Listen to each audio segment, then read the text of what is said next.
un espacio para consultas. La charla está siendo transmitida en vivo, por lo que le rogamos esperar el micrófono para hacer sus preguntas y respetar el momento que le corresponda a cada uno, para que haya orden y la grabación quede lo más nítida posible.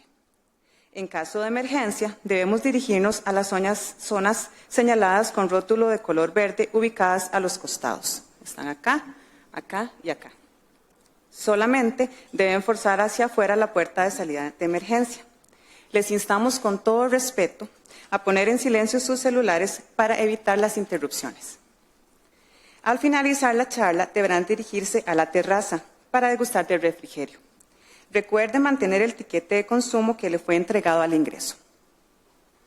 Damos la bienvenida a los miembros de la Junta Directiva de nuestra institución, a la Comisión de Educación, consejos regionales, a los colegiados y colegiadas e invitados especiales que nos acompañan esta noche, al personal administrativo y a las personas que nos observan por medio del canal de YouTube y Facebook Live. Sobre nuestro conferencista, es necesario mencionar un poco de su currículum. Cuenta con más de 15 años de experiencia como asesor de empresas, donde se ha desempeñado como asesor fiscal de los bancos más importantes del país. Ha dirigido también compromisos de auditoría preventiva y estrategia tributaria, proyectos de adquisición de empresas, debida diligencia fiscal y servicios de consultoría tributaria a distinguidos clientes locales e internacionales. También cuenta con experiencia docente en cursos y talleres para Fundatec y seminarios de capacitación de las firmas de consultoría donde ha laborado. Con ustedes, el licenciado David Mena Mata, gerente de la firma Grant Thornton.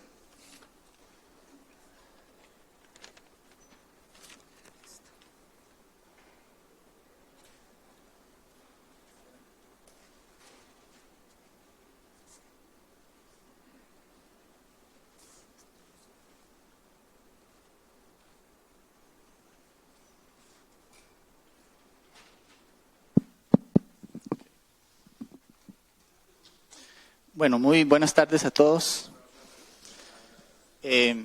Realmente 2 horas es muy poco tiempo para hablar del tema del leasing, sobre todo para hacer un análisis integral desde todas las perspectivas, tanto desde el punto de vista contable, fiscal y, bueno, ahora en un ambiente de posible reforma tributaria que hay.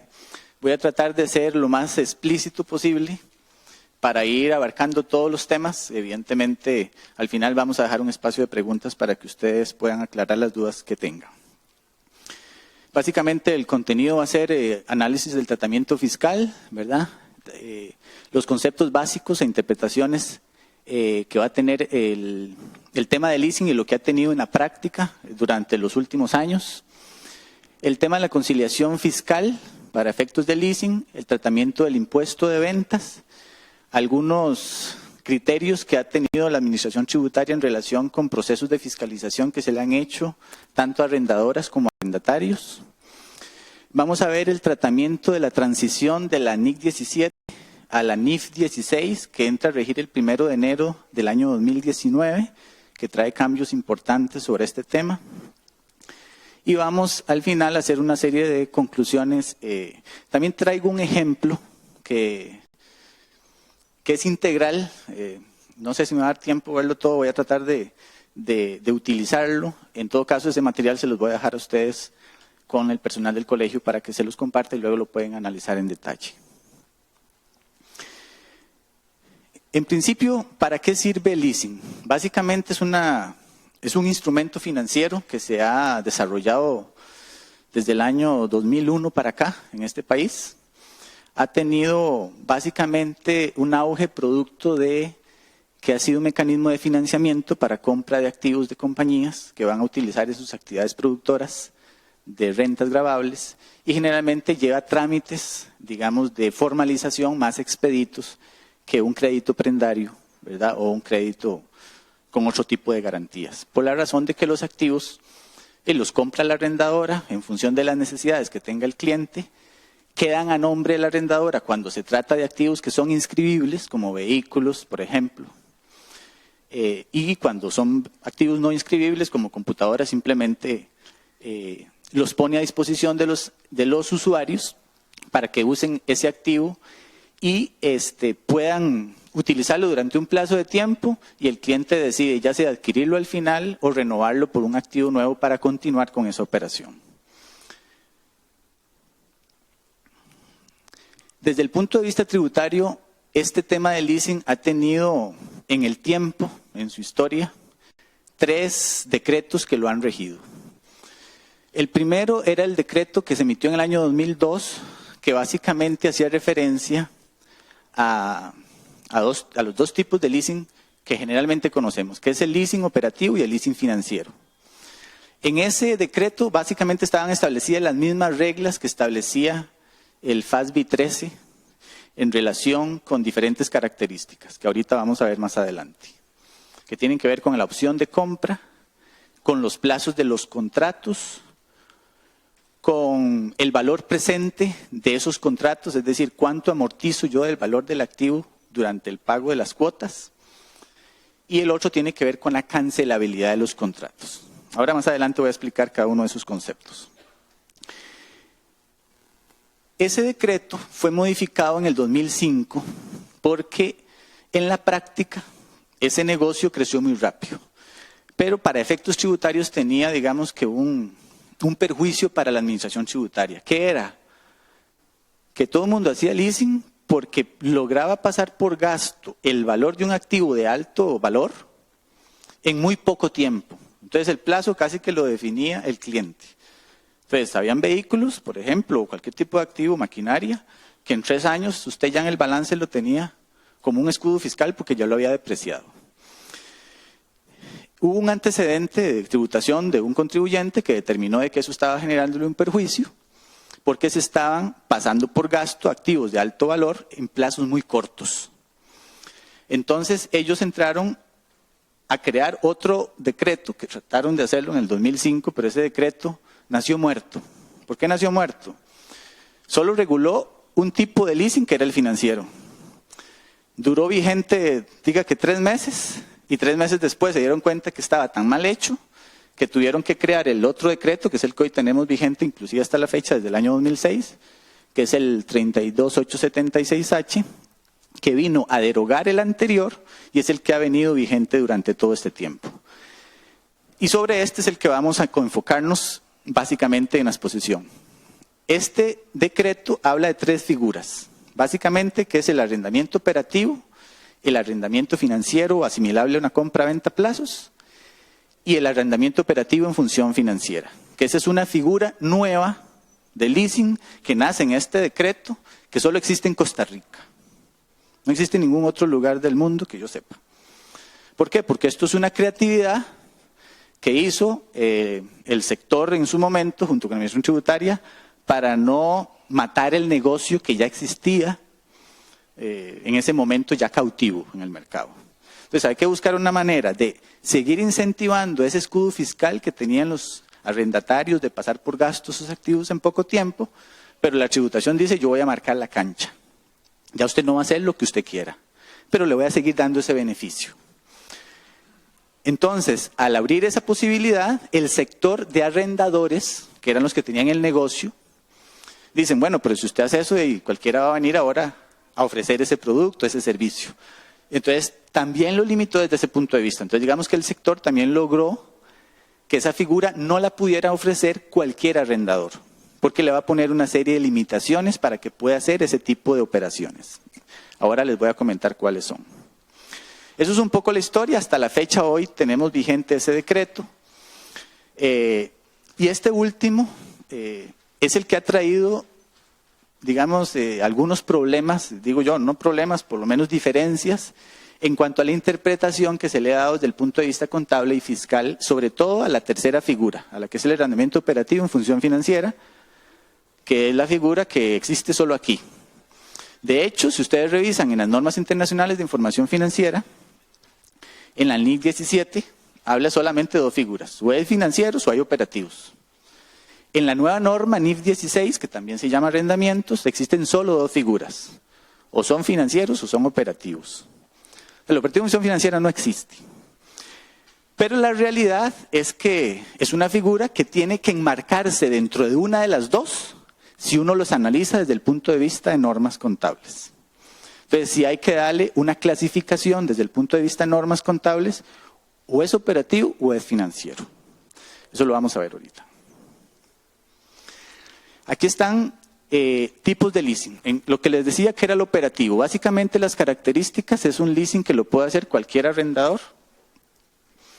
Generalmente son contratos generalmente cancelables. ¿Qué significa la variable cancelabilidad en un contrato?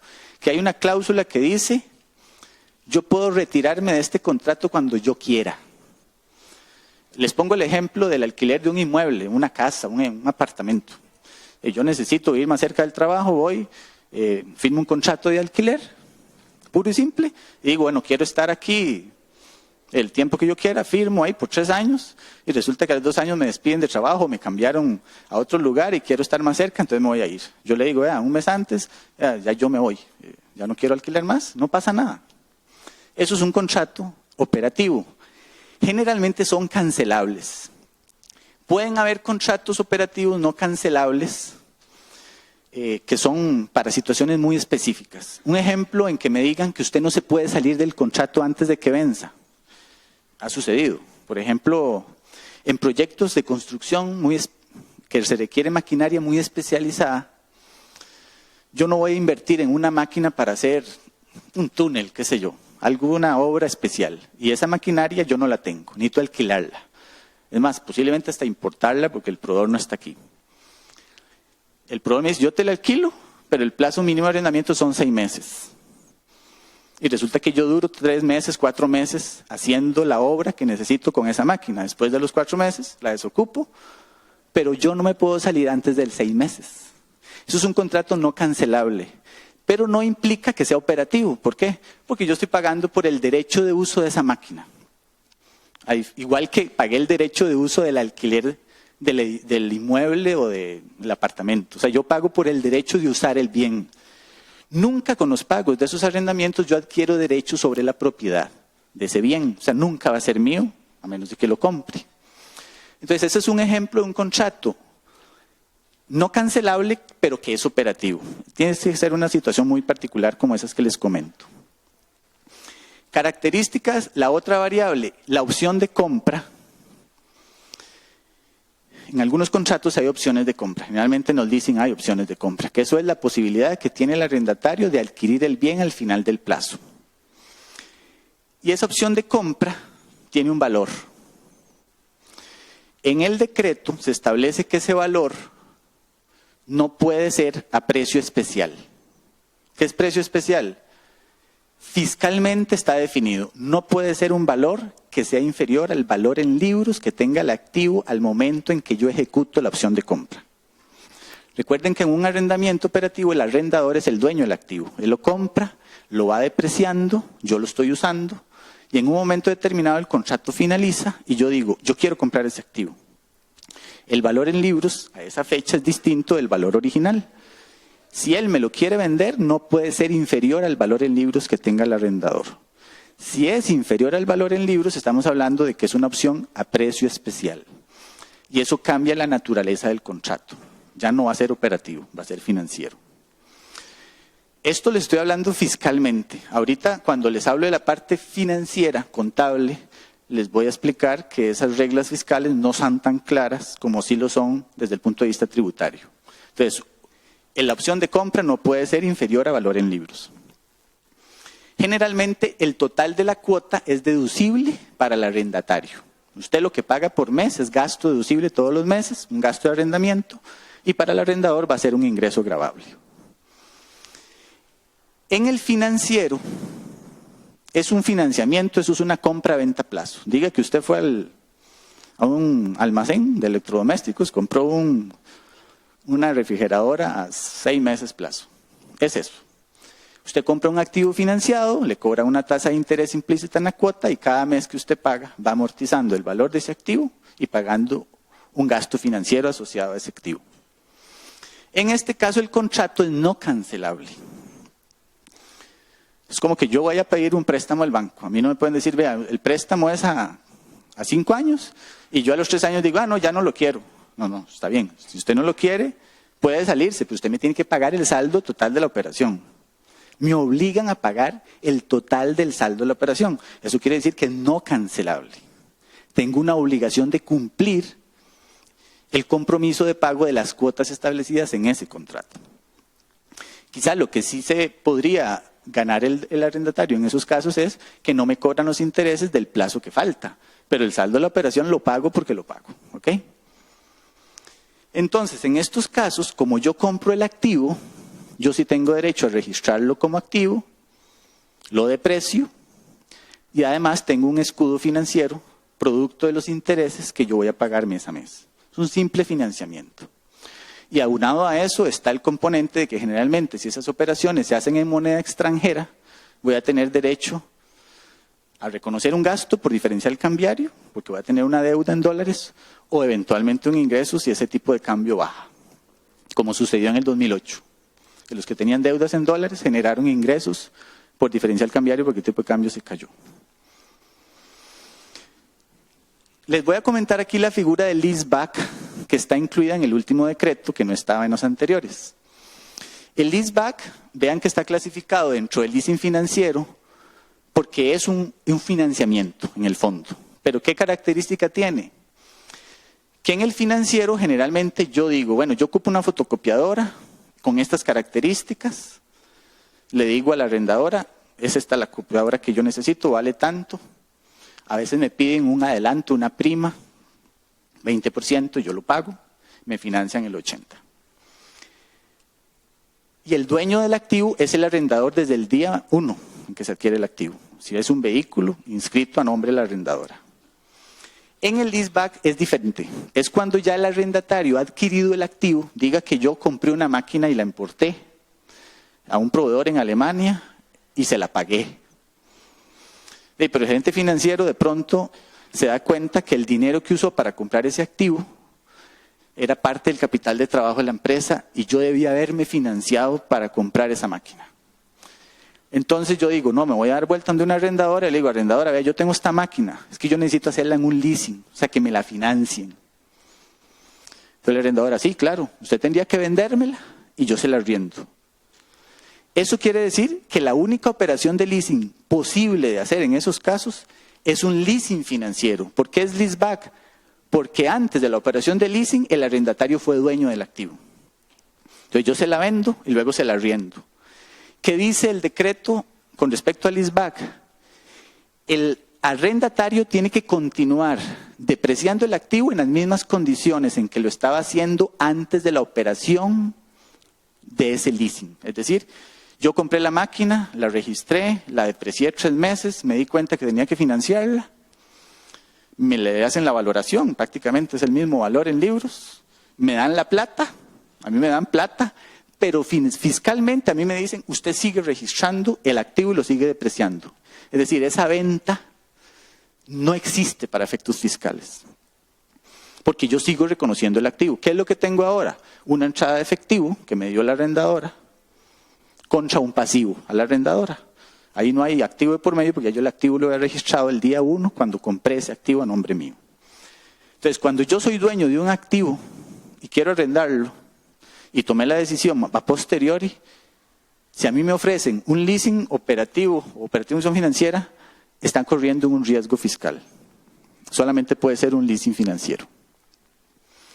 Esto sucede mucho con empresas, por ejemplo, agrícolas, que tienen exoneraciones especiales, o por ejemplo una empresa de régimen de zona franca, que por su naturaleza de negocio pueden ir a comprar una máquina exenta de impuestos. Entonces, obviamente, los impuestos pueden ser muy importantes. Si voy yo como empresa a comprar la máquina, no pago los impuestos de importación. Pero si yo le digo a la arrendadora, quiero ir a hacer un leasing, esta es la máquina, lo voy a importar de Alemania, cuando la arrendadora va y saca el DUA para importarlo y nacionalizarlo, van y le cobran todos los impuestos. ¿Por qué? Porque el importador es una arrendadora que no tiene el beneficio de la exoneración que sí tiene el arrendatario. Entonces hay casos donde hay que medir el costo-beneficio en una empresa de este tipo, donde dice, bueno, no importa, yo la importo, me aprovecho del beneficio de la exoneración de impuestos y yo luego voy y se la vendo a la arrendadora para que ella me la arriende. Pero ya yo gané porque a la hora de importarla pagué menos impuestos. Si lo hubiera hecho directamente a través de la arrendadora, hubiera tenido que pagar un montón más de impuestos porque ellos no están exonerados. Entonces, esa figura se utiliza en casos como esos. El otro, entonces, es el operativo en función financiera, que es la otra figura que es la que, digamos, más cuestionamientos a veces genera. Esta figura, fiscalmente, es un leasing operativo. Tiene el tratamiento del número 1. El arrendatario tiene derecho a reconocer como gasto deducible el 100% de la cuota. Mal gasto fiscalmente hablando. ¿Qué es lo que pasa? Que si se analiza esa figura, que solo existe para efectos fiscales en Costa Rica, de cara a la norma contable, es un leasing financiero. ¿Por qué? Porque ese leasing, a diferencia del operativo, la opción de compra puede estar por debajo del valor en libros. Es decir, puede tener una opción de compra a precio especial. ¿Por qué? Porque en el fondo yo estoy financiando o me están financiando la compra del activo. Yo estoy pagando por el valor de ese activo a través de las cuotas. Es más, en estos contratos, el decreto dice que se tiene que desglosar la cuota, cuánto amortizo y cuántos son intereses todos los meses. En un operativo yo pago un monto fijo por mes, gasto de alquiler, punto. En un financiero, a mí, en cualquier banco que me da una operación de préstamo, la cuota está desglosada así, tanto principal, tanto intereses, saldo anterior de la operación, saldo actual de la operación. En el operativo de función financiera también me exigen que la cuota esté desglosada en principal e intereses. Eso quiere decir que tributación sabe que usted está amortizando y comprando a plazo el valor de ese activo. Pero le da el beneficio al arrendatario de decir, vea, yo sé que usted lo está comprando y le voy a dar el beneficio de pasar toda la cuota por gasto. ¿Dónde está el tema? En que esa cuota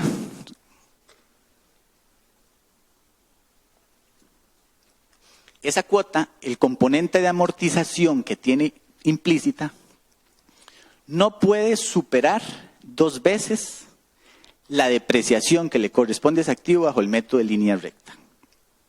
Entonces, si es una máquina que se deprecia 15 años, yo le calculo la depreciación bajo el método de línea recta y me dice, bueno, por mes se deprecia 500.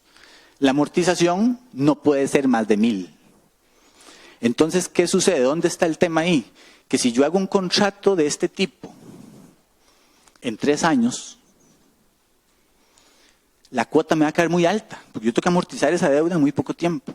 Cuando yo amortizo eso en muy poco tiempo, la amortización tiene que ser muy alta. Entonces, fijo, esa amortización me va a superar el doble de la depreciación. Entonces, el exceso que yo pague no es que no tengo derecho a deducirlo, pero el fisco le dice, usted en este periodo que pagó esa cuota, además, solo puede deducir el doble de la depreciación. Como amortización, la parte de los intereses, no hay cuestionamiento, todo es deducible. Si usted acepta que le metan una tasa del 40%, allá usted. Si es del 15%, no hay problema. O sea, en los intereses no hay problema. El tema es la amortización.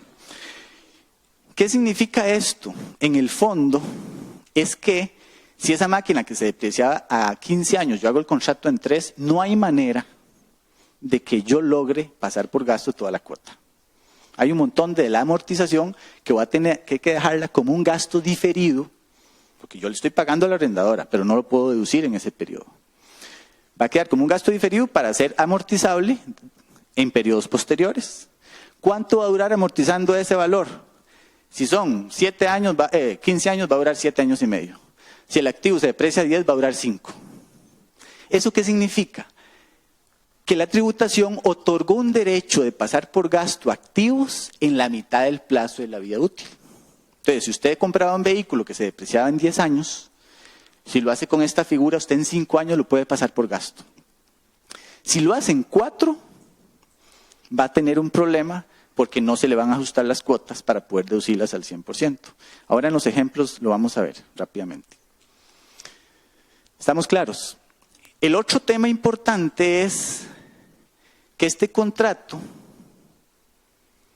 tiene que tener necesariamente una opción de compra, obligatoriamente. Ven que en un contrato operativo esta opción de compra está, pero puede ser que no esté. Es más, en un contrato de un arrendamiento de un inmueble, casi no hay opción de compra, porque a mí lo que me interesa es pagar el derecho de uso del activo. Pero cuando hay una opción de compra es precisamente porque hay una opción de comprar el activo al final del plazo. En estos contratos esa opción tiene que quedar definida el día 1 en que se firma el contrato. Generalmente esa opción de compra casi siempre es igual. A mí me piden un 20% de prima o de depósito en garantía y le dicen, vea, si usted no me devuelve esa máquina, yo no le devuelvo el depósito. Si usted me devuelve la máquina, yo le devuelvo el depósito. Lo cierto del caso es que se espera que ese activo en el mercado valga más de lo que vale el valor de la opción de compra en ese momento. Entonces, no ejecutar la opción de compra es como que yo haya comprado un activo financiado, haya pagado el 80%, ya yo había adelantado el 20%, es decir, ya pagué el 100%, y yo le diga, no, no me lo quiero dejar. Algo así. Y en el mercado ese carro o ese activo vale más de lo que yo estoy pagando por ese 20%. ¿verdad? El carro vale, no sé, yo di, no sé, $5,000 de prima y ese activo vale en el mercado tal vez hasta el doble. Entonces, lo lógico es que yo ejecute la opción. Por eso es un leasing financiero para efectos de NIC 17. Entonces, ve que ya aquí entramos en un tema contable y fiscal, que financieramente es financiero y fiscalmente es operativo. Y ustedes saben muy bien que el registro contable es distinto. En estos yo tengo como arrendatario, y yo no sé si aquí hay, bueno, algunos que representen empresas que sean arrendadoras, pero me voy a enfocar en los arrendatarios que creo que es en la mayoría, donde tienen este tema. Aquí el arrendatario registra un gasto de arrendamiento, todos los meses y punto. Aquí registra un activo contra una deuda. Ese activo lo va depreciando todos los meses y todos los meses va pagando esa deuda, amortizándola y generando un gasto financiero. Y esa deuda va bajando poquito a poco y usted va reconociendo un gasto. ¿Y aquí qué hago? Si son de los dos. Tengo este y tengo este. ¿Por qué? Porque es aquí fiscalmente y es aquí financieramente. Y es aquí donde el tema, nos hemos encontrado muchos casos donde, como esto tiene claramente un beneficio fiscal, cuando un ejecutivo de ventas de una arrendadora, no sé si hay alguno aquí, va y vende la figura, vende el escudo fiscal como el gancho. Y es cierto, existe. Y lo que le dicen es, usted tiene derecho a deducir toda la cuota, lo cual es cierto. Pero entonces el contador se va y dice, bueno, a mí es que tenía derecho a deducir toda la cuota, entonces todos los meses registra gasto contra banco, gasto contra banco, gasto de arrendamiento contra banco. Llega el auditor financiero, lo audita y le dice, vea, tengo que reclasificarle a usted esta operación de leasing. Usted tiene un pasivo fuera de balance. ¿Cómo? Esto es un leasing financiero. Pero a mí me dijeron que yo tenía derecho a pasar toda la cuota, es operativo. Dice, no, es financiero. Entonces van y llaman a la arrendadora. La arrendadora lo llama a uno. y le dicen, vea, es que tengo este problema. A mí me dijeron que esto era operativo y el auditor me está cuestionando que es financiero. Digo, vea, el auditor financiero tiene razón. Y el ejecutivo de la arrendadora también tiene razón. ¿Qué es lo que pasa? Que yo la contabilidad, si la tengo que llevar con base en normas, yo tengo que registrar una deuda.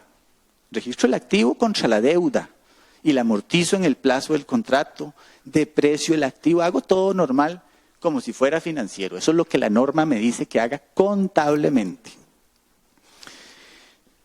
¿Qué implica el tema fiscal? El tema fiscal es simplemente, todo lo fiscal para efectos de impuesto a las utilidades es que yo tengo que presentarle al fisco ingresos menos gastos y sobre la utilidad pagarle el 30% de impuesto al fisco, que es el socio que todas las compañías tienen, que no tiene acciones, pero hay que pagarle todos los años dividendos. ¿Ok? Entonces, lo que el decreto dice, vea, no importa que la norma diga que esto es financiero, para efectos de que usted me calcule el impuesto de renta, tiene que darle el tratamiento de operativo. ¿Qué significa eso? Que yo tengo que hacer una conciliación para efectos tributarios, donde yo convierto ese leasing financiero que yo registré aquí en un operativo. Entonces, yo en el financiero registré el activo, sí. Operativamente, fiscalmente, no lo tengo. Entonces, aquí yo registré depreciación en el fiscal yo no tengo el activo, entonces no tengo derecho a la depreciación. Entonces la depreciación la tengo que excluir, porque es un gasto que tengo en la contabilidad que no lo tengo fiscalmente. ¿Qué es lo que sucede? En este tengo un gasto de intereses, ¿verdad? La cuota tiene una parte de amortización y otra de intereses. Los intereses son un gasto. Sí. En la parte fiscal, lo que hago es que agarro el componente de intereses, el componente de amortización y lo convierto en gasto completamente. Entonces yo tengo que reversar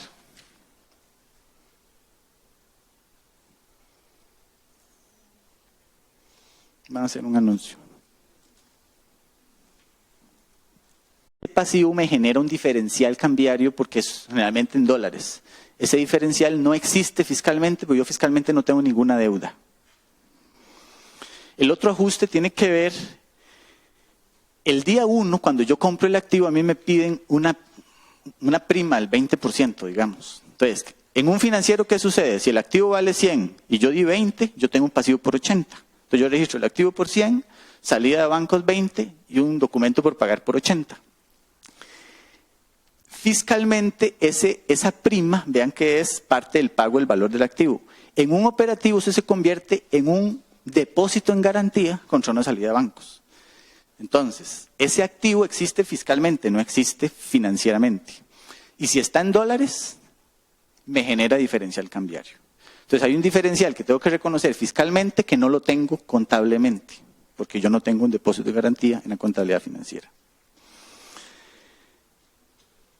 Y el otro ajuste, bueno, ya el de la apreciación se los dije, básicamente son esos. Entonces, cuando yo hago eso, ya yo convertí ese leasing financiero en un operativo. Si ustedes me dicen, bueno, yo tal vez, una compañía puede tener, bueno, 2 operaciones de leasing. 2 operaciones de leasing yo las puedo conciliar perfectamente. Esto mismo lo tiene que hacer la arrendadora. Porque la arrendadora tiene que tratar esta figura como un contrato operativo. Entonces aquí no va a tener una operación de financiamiento, va a tener un ingreso por arrendamiento como si fuera operativo. Y ellos tienen que hacer esa conversión. Entonces si ellos tienen 10.000 operaciones de leasing, tienen que conciliar 10.000 operaciones de leasing de la forma como les acabo de explicar. Entonces si con una se enreda uno, imagínense con 10.000. Entonces ellos necesariamente tienen que llevar, y lo digo de la manera para que no se malinterprete, tienen que llevar un auxiliar contable para efectos fiscales. Casi que la única forma de hacerlo es, yo tengo una operación que el sistema sabe que financieramente me tiene que hacer estos asientos y fiscalmente estos otros. Porque no hay otra manera de yo poder conciliar eso si no llevo un registro para efectos fiscales de esas operaciones como operativos. Entonces genero un estado de resultados operativo desde el punto de vista fiscal. Eso no es doble contabilidad, es un auxiliar contable para efectos fiscales. Es que si no es imposible, no hay otra forma de poder hacerlo. Esos son, digamos, la explicación en términos generales de estas figuras. Ya les hablamos del leaseback. El tema del leasing inmobiliario es importante. Hay una limitación porque hay arrendadores que han querido entrar en el negocio del leasing inmobiliario y hay una limitación. Generalmente el operativo de función financiero ha sido como arrendadoras que pertenecen a grupos financieros son la figura que más ofrecen. ¿Por qué el operativo no se ofrece mucho? Porque es que el operativo tiene ese riesgo, que usted mañana viene con los activos y me los devuelve y me los pone ahí, mira, ya no quiero esto, dame. ¿Y qué hago yo con máquinas de esas que usan los dentistas o máquinas de producir tapas de botellas? O sea, ¿qué hago yo con esos activos?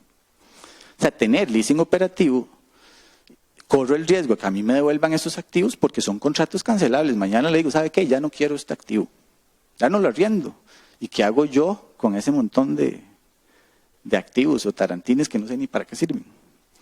Entonces el operativo generalmente lo hacen compañías que tienen un negocio secundario para poder recibir activos y poder ir a adquirir a un mercado secundario. Yo vendo, por ejemplo, vehículos, casi siempre el que hace leasing operativo y que le llaman renting porque ya te dan no solo el arrendamiento del carro, sino que te dicen, bueno, le incluyo el reteve, le incluyo el machamo, llantas una vez al año, mantenimiento y todo. Claro, todos esos gastos que son gastos adicionales que se incluyen en la cuota los está pagando el cliente. Pero eso es un leasing. Es más, a usted hasta chofer le quieren poner, le dicen, bueno, yo le pongo el chofer y le cobro por mes. En esos casos, generalmente tiene que haber una agencia de vehículos que esté dispuesta a recibir vehículos usados el día que se los devuelvan, porque no tiene preocupación. Hay empresas, por ejemplo, con equipos de cómputo, que tienen mercado secundario y usted llega con los 100 computadoras, se las devuelve porque quiero estar renovando cada 3 años, no importa, yo se las recibo y hay un mercado secundario de equipos de cómputo. Pero una entidad financiera que lo que se dedica es a prestar plata, no a manejar activos menos usados, o sea, tienen que asegurarse de que esos activos no le vuelvan. Pero el operativo de función financiera tiene ese riesgo. Usted mañana puede llegar con el activo y se lo devuelve. Estoy seguro que ese activo de mercado vale más de lo que usted le queda debiendo a la arrendadora. Pero usted pone a la arrendadora en una actividad que no es de ella, que es agarrar activos y salir a venderlos a la calle. Entonces, cada quien está en lo suyo, ¿verdad? El tema de la opción de compra ya se los expliqué. El precio especial está definido en función del valor en libros. Eso está clarísimo. Ahora, cuando vemos la parte contable, vamos a ver que ahí queda un poco más a la creatividad de cada auditor. Y se pone dura la cosa. El tema cansabilidad es el otro concepto que ya les expliqué. ¿Qué es lo que normalmente ha sucedido en la práctica? Este negocio o esta actividad de leasing, yo no sé si es que tributación después de que emitió el decreto se quedó como tranquila o realmente no ha entendido cómo opera. Porque los ajustes que hemos visto, se para el sol a verlos. Básicamente, desde el punto de vista del arrendatario, los principales ajustes han sido por ajustes que le digan que hay salarios en especie. Ejemplos. Se les compra 20 vehículos y se le da uno a cada gerente. Y la compañía tiene los leasing a nombre suyo y pague todo. Pero es de uso discrecional el vehículo. Entonces, un auditor en un caso específico estuvo ahí, observó los vehículos, vio que el viernes a las 3 de la tarde se los llevaron, revisó facturas de gastos de combustible, habían facturas allá en Guanacaste, cerca de las playas, fin de semana. Entonces el auditor al final le dijo, este gasto está bien, es un activo, usted lo utiliza en la compañía y todo lo que quiera. Pero esto se puede tipificar como un salario en especie. Es parte del salario que usted le está pagando a ese gerente a través de un leasing. Lo que pasa es que le dicen, no, pero es que el carro lo utiliza para la actividad, para su puesto y todo. Le digo, sí, pero es que hay un uso discrecional. Entonces ese auditor fue consciente y le dijo, vea, él se los lleva fines de semana y fines de semana él no está en labores de la compañía. Entonces le sacó un porcentaje, le dijo, esta parte de la cuota se la voy a rechazar como gasto porque eso lo considero salario en especie. Entonces, cuando son activos, como vehículos, hay ese problema. Con equipos de cómputo nunca he visto ajustes en ese sentido, ¿verdad? Pero básicamente es ese. Errores al pasar el gasto de lo que firmó por arrendamiento financiero. Ese es el ejemplo que les decía del leasing operativo en función financiero. Era un leasing financiero y yo pasé toda la cuota por gasto. Entonces, obviamente van... Eso generalmente son ajustes que me hace un auditor financiero. Entonces, me puede poner una nota en el estado financiero. Fiscalmente, en principio, no hay ningún problema. Error en la interpretación de los límites de deducibilidad en los casos del leasing operativo, es eso. Generalmente esto no sucede mucho porque ya las arrendadoras saben que si un activo se deprecia 10 años, yo no le voy a hacer un contrato a 2 ni a 3. Se lo voy a hacer a 5, para que usted todas las cuotas tenga derecho a deducirlas y cumplan con la regla de que la amortización no exceda el doble de la depreciación. Entonces ustedes no se van a preocupar porque eso en la práctica sucede, no se da. Ya las arrendadoras saben y le ofrecen y dicen, no, el plazo es a tanto. Entonces ya esa parte queda cumplida. Dentro de los otros ajustes que le han hecho, pero a arrendadoras, y eso es lo que yo le decía, que se para el sol a verlos, es recientemente los vi en una compañía de grupo financiero. El contrato decía que tenía una promesa recíproca de compra-venta. Eso, en términos de abogados, puede decir, bueno, es lo mismo que la opción de compra. Entonces, era un contrato que era operativo, que era financiero, y solo porque la cláusula decía que era una promesa recíproca de compra-venta, a él se le ocurrió decir que esos leasing eran operativos. Entonces, La arrendadora estaba registrando eso como financieros, reconocía como ingresos solo los intereses y le dijo, no, usted tiene que reconocer toda la cuota. Porque el contrato no dice que eso es una opción de compra, es una o promesa recíproca de compra-venta. Y uno se pone a pensar, ¿qué tiene que ver el concepto? ¿En qué cambia la naturaleza del contrato? En nada. Eso fue una ocurrencia del auditor. Y ese caso lo estamos defendiendo. Pero son ocurrencias que suceden y así con muchos otros. Otro ajuste que se dio, que eso a veces sucede, a veces nosotros sabemos que cuando recibimos contabilidad 1, en el colegio técnico en la universidad, sabemos que la depreciación se calcula costo menos valor residual entre años de vida útil. Cuando esos contratos tienen opción de compra es porque ese va a ser el valor residual del activo al final del plazo, es lo que yo voy a pagar para poder tener derecho a tener la propiedad del activo. Entonces yo debería agarrar el costo del activo menos el valor de la opción de compra y dividirlo entre el total de años. Generalmente agarran el total del activo entre el número de años de vida útil. El auditor dijo, vea, usted tiene más gasto de depreciación porque me está omitiendo la opción de compra o el valor residual a la hora de calcular la depreciación. Eso es un error técnico, está bien desde el punto de vista contable, pero no hay un perjuicio fiscal. ¿Por qué? ¿Qué pasa si yo no incluyo la opción de compra en el cálculo de una depreciación? Quiere decir que el gasto va a ser mayor, ¿cierto? El gasto es mayor, porque estoy depreciando todo el activo. Pero ¿qué sucede al final del plazo cuando lo vendo? La arrendadora, o yo lo compro, que el valor en libros va a ser 0. Y si yo se lo vendo en el 20% del depósito, el 20% es ganancia gravable el día que lo vende. ¿Qué hubiera pasado si yo no deprecio el 100% sino el 80%? Que yo hubiera tenido un valor en libros al final del plazo por el 20%. Y si lo vendo en ese 20%, quiere decir que no gano ni pierdo en la venta. Entonces, lo que yo le metí por gasto de más, luego se lo termino pagando como ganancia en venta del activo. Ya compensé. Entonces, no hay perjuicio fiscal, pero sí puede haber un tema que el auditor le diga, es que si yo te revisé este periodo y el plazo del contrato tiene 5 años de vigencia, de lo que yo veo aquí no es lo que voy a ver aquí, porque posiblemente ese periodo no se lo audite. Y el auditor no le compensa a usted cosas en el tiempo.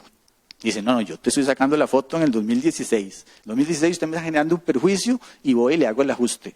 Vea, pero yo le voy a compensar esto en el año tal, cuando yo ejecute la compra, porque te voy a pagar impuestos, porque el valor mío va a ser 0. Yo no estoy auditando ese periodo. Entonces al final te hace el ajuste en este periodo y al final del plazo del contrato vas a tener la utilidad en la venta del activo y vas a tener que volver a pagar impuestos. Entonces, esas son las situaciones que en la práctica suceden. ¿Qué tengo que identificar o qué tengo que hacer para poder identificar y reviso un contrato? Pucha, a mí me explicaron esto en esta charla, pero se me hizo un enredo. En forma de diagrama, ¿cómo yo sé al frente de qué estoy? ¿Esto es un operativo, es un financiero o es un operativo de función financiera? Entre todas las variables, ¿cómo sé yo si estoy aquí, si estoy allá? Esto es un ejemplo, y se los voy a tratar de explicar a ver si les queda claro. Lo primero que yo tengo que preguntarme en un contrato es ir a buscar la cláusula de cancelabilidad. Una cláusula que diga, el arrendatario se puede retirar en cualquier momento. Si dice eso, es cancelable. Si me dice que sí es cancelable, yo luego tengo que ir a hacerme otras preguntas. ¿Ese bien se va a transferir al final del plazo del arrendamiento? Diga que no. ¿La opción de compra está por debajo del valor en libros? No, está por encima. Vea que todas estas respuestas a estas preguntas es no. ¿El plazo del arrendamiento es mayor al 75% de la vida estimada del activo? No. ¿El valor presente de las cuotas es mayor al 90% del valor del activo? No. Estas dos variables creo que no se les he explicado. En el decreto dice, si usted compara el plazo del contrato con la vida útil del activo y supera el 75%, es financiero. El decreto dice, si usted toma el valor presente de las cuotas que están establecidas en ese contrato, los trae a valor presente y lo compara con el costo del activo, si es mayor al 90%, es financiero. Si es del 90 para abajo, es operativo. Entonces vean que fiscalmente las reglas están claras. Opción de compra, menor valor en libros. Plazo del contrato, que no sea mayor al 75% del plazo. Valor presente de las cuotas, que no sea mayor al 90%. Eso está clarísimo. Entonces, si yo tengo respuestas en que no se cumple esto, yo estoy ante un operativo puro. Y algo importante, algunos contratos tienen penalidades. El hecho de que hay contratos que dicen, vea, este contrato es cancelable, usted se puede ir cuando quiera, pero obviamente, si a mí me cancelan un contrato de pronto, hay cláusulas que dicen, vea, hay una cláusula de penalidad por retiro anticipado, en caso de que usted se vaya me tiene que pagar 2 cuotas. Esa cuota tiene que ser, no puede ser tan onerosa que haga improbable la cancelación anticipada. O sea, a mí me dicen, no, vea, usted se puede ir cuando quiera, pero dice una cláusula. Usted se puede ir cuando quiera, pero si se retira antes tiene que pagarme todas las cuotas pendientes de pago que hay en el... O sea, ¿quién se va a retirar? Nadie. Me están obligando a través de una penalidad a decirme que de ahí es imposible que yo me retire, porque prácticamente el contrato es no cancelable. Entonces aquí la penalidad no tiene que ser onerosa para que yo diga si estoy en un operativo. ¿Qué pasa si a estas preguntas, alguna de ellas, al menos una, se cumpla? Diga que hay opción de compra por debajo del valor en libros, diga que el plazo supera el 75% o el valor presente supera el 90%. Puede ser que se cumpla una o dos o tres o todas, pero con solo una que se cumpla, yo tengo que ir a preguntarme, que ese es el otro tema de la otra variable que no les he comentado. ¿Recuerdan que yo les dije que con este decreto se protegió al sector que ya tenía el negocio de leasing para que no cualquiera pudiera entrar? Pues una condición para ofrecer el operativo en función financiera es que sea una entidad que se dedique habitualmente a las actividades de arrendamiento y que tenga un capital mínimo de $500,000, de $500,000. Entonces cualquiera que de pronto quería, yo voy a ir a ofrecer esta figura leasing que tiene un escudo fiscal y todo el mundo me lo va a comprar, dice, no, un momentito, primero ponga $500,000 en su capital y luego empieza a operar. Y poner $500,000 para empezar a operar un negocio no cualquiera los tiene. Entonces era una manera de crear una barrera de entrada a un sector que ya tenía un producto cautivo en el mercado y no querían que cualquiera llegara y se metiera en ese negocio. Entonces, si además de esto se puede cumplir esto y además hay una empresa que cumple con esta condición, quiere decir que es un operativo en función financiera. Si se cumple al menos una de estas, pero la entidad no es una entidad que se dedica habitualmente a operaciones, entonces estamos ante un leasing financiero. ¿Ok? Siempre la onerosidad, vean que si esto es muy oneroso, me van a decir es un leasing financiero. Sí, porque así me obligan a pagar todo, prácticamente es como tuviera una deuda con el banco y me dicen, si usted quiere salirse antes, págueme toda la deuda. Entonces, al ser onerosa, yo voy a decir que si es onerosa y me van a decir, eso es un financiamiento. Entonces, el leasing financiero. Entonces, vean que la clave para identificar un contrato es, vean la cancelabilidad y revisen si al menos una de estas variables se cumple. Opción de compra, si el plazo supera o no el 75% de la vida útil, o si el valor presente del activo representa más del 90%. Esto es el valor presente de las cuotas. Ok. Voy con la parte contable. Ya hablé un poco ya de la parte fiscal, ahora voy a la parte contable. Vean que las reglas estaban claras desde el punto de vista del decreto. Ahora voy a irme a la NIC 17. NIC 17 dice, hay ciertas situaciones, primero que todo dice, el rearrendamiento, ya sea financiero o operativo, solo hay dos figuras, dependerá de la esencia económica y naturaleza de la transacción, más que de la mera forma del contrato. O sea, la norma lo que me dice, vea, usted en el contrato le puede poner lo que quiera, el papel aguanta lo que le pongan. Yo voy a ir a revisar la realidad económica del comportamiento de esa operación. Hay situaciones que por sí solas, si se presenta al menos una de ellas, ya son situaciones que le dicen, si se da eso, es un leasing financiero. Generalmente la norma dice, cuando hay transferencia sustancial de riesgos y ventajas relacionadas con el activo, es un leasing financiero. Es una variable. pero usted me dice, ¿y qué son riesgos y qué son ventajas? Entonces ya usted le dice, bueno, queda la creatividad de lo que interprete cada quien. Pero aquí dice, si el arrendamiento transfiere la propiedad del activo al finalizar el plazo, si se da eso, es financiero, es lógico, ¿verdad? Ya lo compré. El arrendatario tiene una opción de compra a un precio que se espera suficientemente inferior al valor razonable. Fiscalmente, ¿qué decía? Que no fuera menor al valor en libros. Aquí me dice la norma que no sea inferior sustancialmente al valor razonable. ¿Y cuánto es suficientemente inferior? Alguien puede interpretar. No, hombre, o sea, valor en libros es muy bajo, tiene que ser más alto.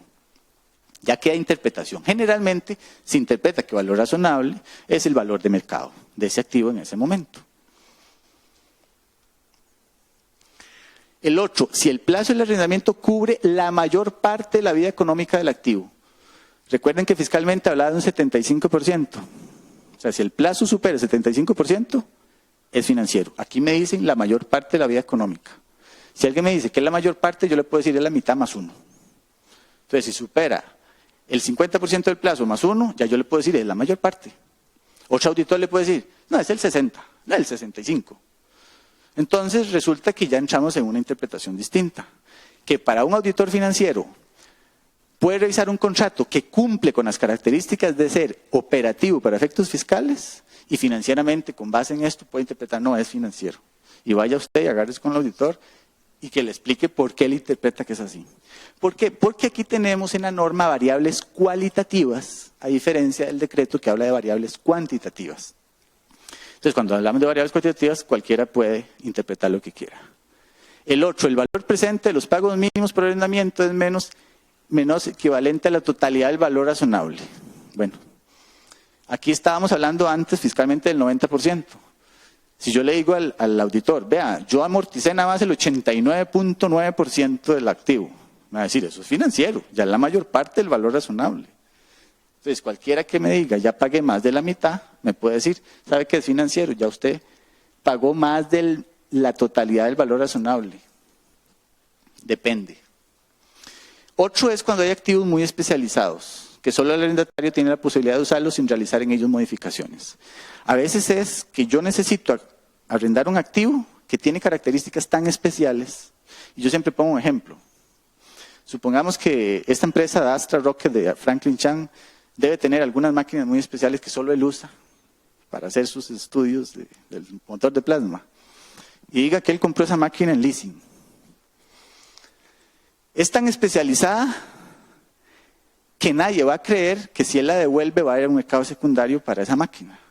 Entonces le va a decir, vea, solo por la naturaleza del activo que usted escogió ya es financiero, porque esa máquina, vea, yo ni cambiándole tales cosas, o sea, no sé ni para qué sirve. Entonces es muy especializada y me van a decir, no, ese activo es financiero por la naturaleza del activo que usted está arrendando.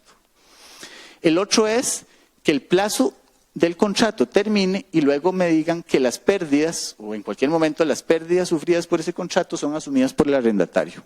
Eso es, yo asumo todos los riesgos de ese contrato. Eso generalmente queda cubierto con las pólizas de seguro, que ya en todos los contratos los activos se aseguran y a usted le cobran esa cuota de seguro, digamos que los riesgos no lo está asumiendo ni usted ni el arrendador, es una aseguradora. Y lo otro es que a usted le prorroguen el plazo del contrato por un segundo periodo, esto es, finaliza el plazo. Y yo le digo, le voy a seguir arrendando ese activo y te bajo la cuota. Eso es una muestra de que ya le digan ese leasing es financiero. Entonces vean cómo las variables para definir si un leasing es financiero son quedan muy a criterio del auditor porque son cualitativas. Entonces, lo que fiscalmente aplique, no les aseguro que un auditor financiero se los acepte porque él puede interpretar algo distinto. Y yo no tengo aquí las reglas numéricas para decirles cuánto es lo que un auditor puede interpretar que a él le parezca que sí se da o no se da esa condición para que sea uno u otro arrendamiento. Voy a hablarles de NIF 16. NIF 16 entra a regir 1 de enero del año 2019. Para quienes aplican normas contables es obligatorio. El que quiera la puede aplicar antes de la fecha de vigencia. Y básicamente el cambio que va a producir lo va a producir en los arrendatarios, no en los arrendadores. ¿Qué significa esto? va a obligar a todos los arrendatarios a registrar como deuda todos los arrendamientos que tengan. Es decir, los operativos también. ¿Qué significa eso? Que ahora, si yo tenía arrendamientos operativos, yo tenía gasto y gasto y gasto por arrendamiento. Ahora me van a decir, no, usted tiene que meter un activo, ahora vemos cuáles son las cuentas, y una deuda que voy a ir pagando en el tiempo. Las razones de deuda se van a disparar. El total de deuda entre capital propio. La razón de endeudamiento, deuda total entre activos. Entonces, ¿esto qué implica? Que una compañía ahora va a tener, si presenta estados financieros y para pedir un préstamo a un banco, esas razones se les va a ver afectadas porque ahora un banco va a decir, bueno, usted tiene una deuda más que antes no tenía en el balance y ahora la tiene que reflejar. Entonces, tu capacidad de poder adquirir nuevos préstamos se reduce. También hay razones de eficiencia que se van a ver afectadas, como por ejemplo el ROA de la utilidad neta entre activos totales. ¿Por qué? Porque al yo tener menos gastos, porque antes pasaba la amortización por gasto, ahora va a tener que registrar una deuda y solo los intereses voy a poder deducir. En este caso, de las utilidades se me pueden ver afectadas en estos casos. Obviamente, al tener yo una deuda que antes no tenía, pues eso me va a afectar esos indicadores. En los estados financieros, el tamaño de la información que se va a presentar va a aumentar en vista de que, bueno, antes yo decía, bueno, tal vez el banco no necesariamente, no es que no tenga la información. Recuerden que quien lleva normas bien aplicadas y tenga leasing operativo en función financiera, no le afecta en nada. ¿Por qué? Porque ya hoy tienen que tener eso registrado como una deuda, aunque fiscalmente tengan derecho a reconocer eso como un gasto. Entonces, a esos no les pasa nada. El problema con NIF 16, nosotros lo vemos, ahorita lo vamos a ver, yo creo que ni siquiera es con leasing, sino es con los contratos operativos que tenemos de alquiler de oficinas, alquiler de computadoras, alquiler de fotocopiadoras, que hoy tengo contratos puros de alquiler. Y son contratos operativos. Y me van a decir, ¿sabe qué? Usted tiene que agarrar el valor presente de esas cuotas y registrar un activo, amortizarlo y reconocer una deuda en su balance. Entonces, eso quiere decir que eso sí nos va a generar un cambio sustancial en los estados financieros de los arrendatarios. En los arrendadores eso no cambia. Ellos siguen contabilizando un operativo exactamente igual. Ya esto se los mencioné, el aumento en los ratios de endeudamiento. Van a haber disminución en las utilidades, producto de esos pasivos nuevos. Aquí hay que revisar los contratos de arrendamiento para ver potenciales cambios en calificaciones crediticias, que es lo que les decía ahora, de cara a las entidades financieras que van a evaluar tu capacidad de pago al tener una deuda más en ese balance. Y analizar el impacto que pueda tener, por ejemplo, propiedades y bienes arrendados en la toma de estrategias financieras. Es decir, hay que ir a analizar todos los contratos que yo tengo en la empresa y ver todo tipo de contrato, donde haya un activo de por medio, tenga plena seguridad que me van a obligar a registrar una deuda. Básicamente hay que anticiparse a reconocer si dentro de esos contratos hay gastos incluidos. A veces me incluyen dentro de un contrato, usted paga un contrato de arrendamiento por tal cuota que le incluye tal y tal cosa. A veces los contratos son muy detallados. Es muy importante ahora ir a ver en esos contratos si hay componentes de gastos adicionales que están dentro del contrato, porque eso no me tiene que afectar el registro contable de NIF 16 para incluir eso como deuda, porque eso sí son servicios, no están asociados con el pago del uso del bien. A nivel de cambio de procesos, posiblemente hayan ajustes administrativos en la forma de ver esos registros contables, en los sistemas internos que hay que ver en forma precisa esa información. O sea, los contratos hay que ir a analizarlos en detalle. Aquí tengo las cuentas. Básicamente lo que hay que hacer es reconocer un activo por derecho de uso. Vea que eso es un activo intangible. No es que yo registro la fotocopiadora, no. Es un activo que se va a llamar activo por derecho de uso, que es en realidad lo que yo tengo, un derecho a usar un activo. Entonces me dicen, es intangible, usted lo tiene que reconocer. ¿A qué valora? El valor actual de las cuotas que están establecidas en ese contrato. Y un pasivo por arrendamiento. Entonces, cada vez que yo pagaba un alquiler de la oficina, ahora tengo que ir amortizando ese valor en el tiempo. Entonces eso sí tiene un cambio importante.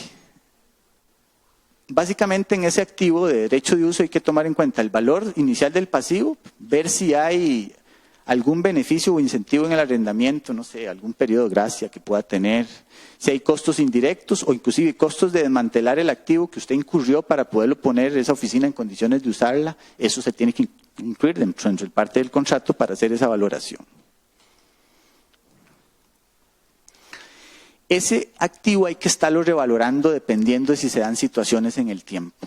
O sea, yo normalmente lo hago el día 1 cuando yo establezco ese contrato y me dice la cuota es tanto, yo traigo ese valor presente. Si no tengo, o sea, se me complica, yo tengo que establecer alguna tasa de descuento, y si no tengo eso, tengo que ir al Banco Central, utilizar una tasa de referencia, tasa básica pasiva, por ejemplo, y entonces tengo que descontar esas cuotas para yo registrar ese activo el día de hoy.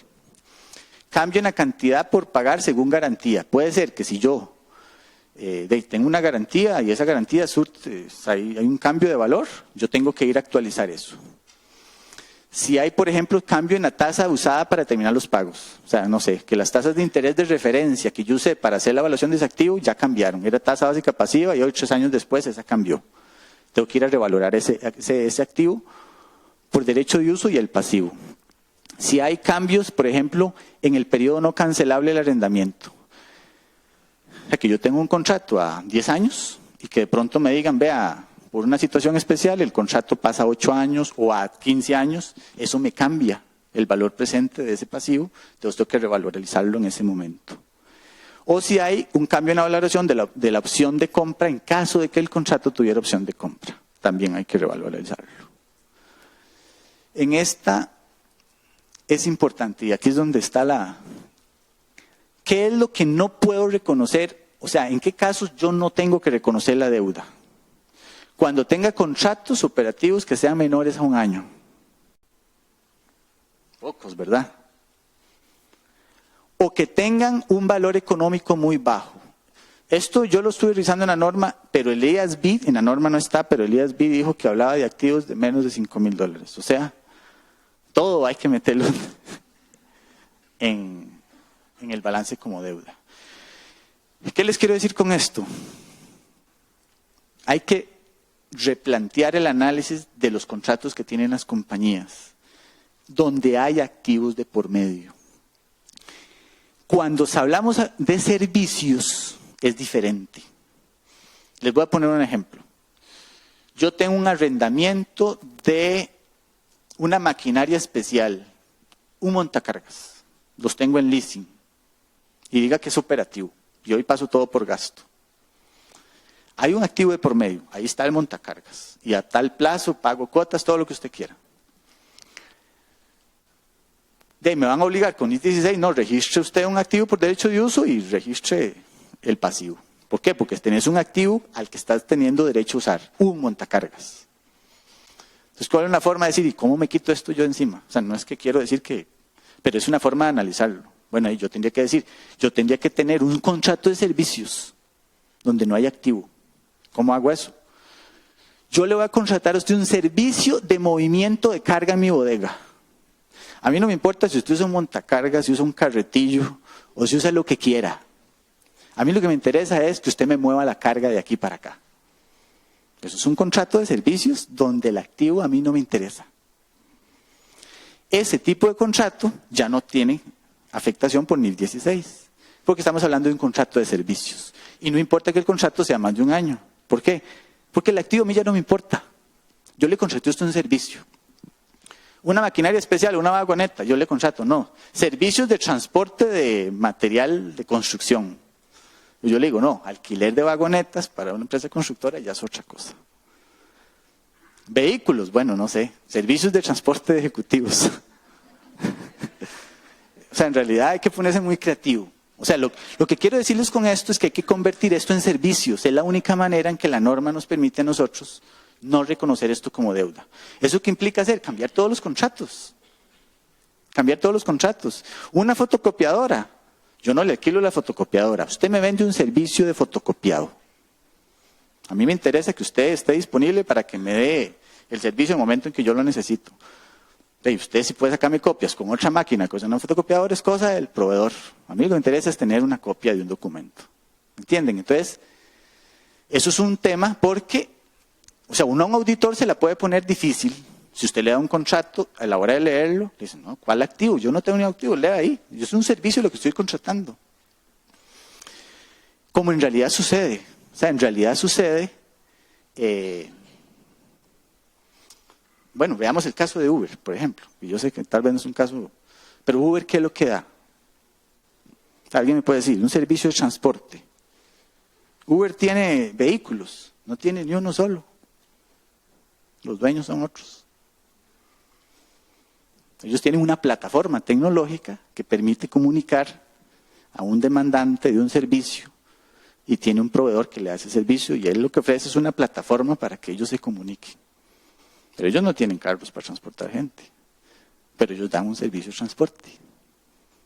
Alguien dice, ¿es un servicio de transporte? Bueno, no sé. Ellos no tienen vehículos. Entonces vean cómo uno puede, contractualmente, usted puede poner a alguien contra la pared y decir, pucha, no, si tiene razón, la verdad es que no es eso. Pero no es fácil. O sea, yo les puedo decir que no es fácil. El cambio viene y las posibilidades son muy remotas para poder decir, o sea, ¿cómo hago para no registrarlo? Es que imagínense, contratos de un año. Y si llega el auditor financiero, esto es financiero, no es fiscal. Fiscalmente no vamos a tener ningún problema. ¿Por qué? Porque el decreto de leasing que ya les expliqué existe. Y es claro y nadie lo ha derogado. En el proyecto de reforma no se está derogando ese decreto. Quiere decir que yo fiscalmente sigo aplicando la norma tal cual. Hago la conciliación que haya que hacer. Esto es financieramente nada más. Esto apenas va a entrar el 1 de enero del año 2019. Generalmente, y aquí hay muchas dudas en esta parte, o sea, no tengo todas las respuestas a las posibles preguntas que ustedes tengan, porque la verdad es que sí, y todo el mundo se dice, pucha, sí, eso me va a afectar los estados financieros. Pero alguien puede preguntar, ¿qué tengo que hacer para que no me afecte? Vea, yo ahorita le puedo decir que las posibilidades son, trate de revisar si usted tiene contratos que pueda convertirlos en contratos de servicios. Y eso no es que me estoy brincando la norma, no, simplemente estoy cambiando la naturaleza de la relación comercial que tengo yo con un proveedor. Pero ya, si yo tengo una arrendadora de por medio, estoy frito. ¿Por qué? Porque una arrendadora no me presta servicios. Es una entidad financiera que compra activos para ponérmelos a mi disposición. O sea, yo tengo que demostrar que el proveedor efectivamente, en este ejemplo que le decía, del montacarga, que le digo, no, es un servicio de transporte o de movimiento de carga.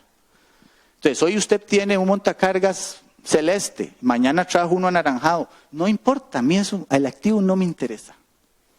Que el proveedor, mira, va a llevarme este montacargas, me lo va a llevar a otro cliente, te traigo este porque hoy tengo que mover más carga para vos y menos para aquel, y como este tiene más capacidad, entonces es el proveedor el que decide el uso del activo, yo no, porque yo lo que necesito es el servicio. Pero cuando yo tengo un activo y yo decido qué hacer con él, cómo usarlo, en qué momento disponer del activo, que es lo que normalmente sucede en la realidad cuando yo tengo activos en leasing, me van a decir, vea, discúlpeme, pero usted tiene un activo y tiene que reconocerlo como una deuda.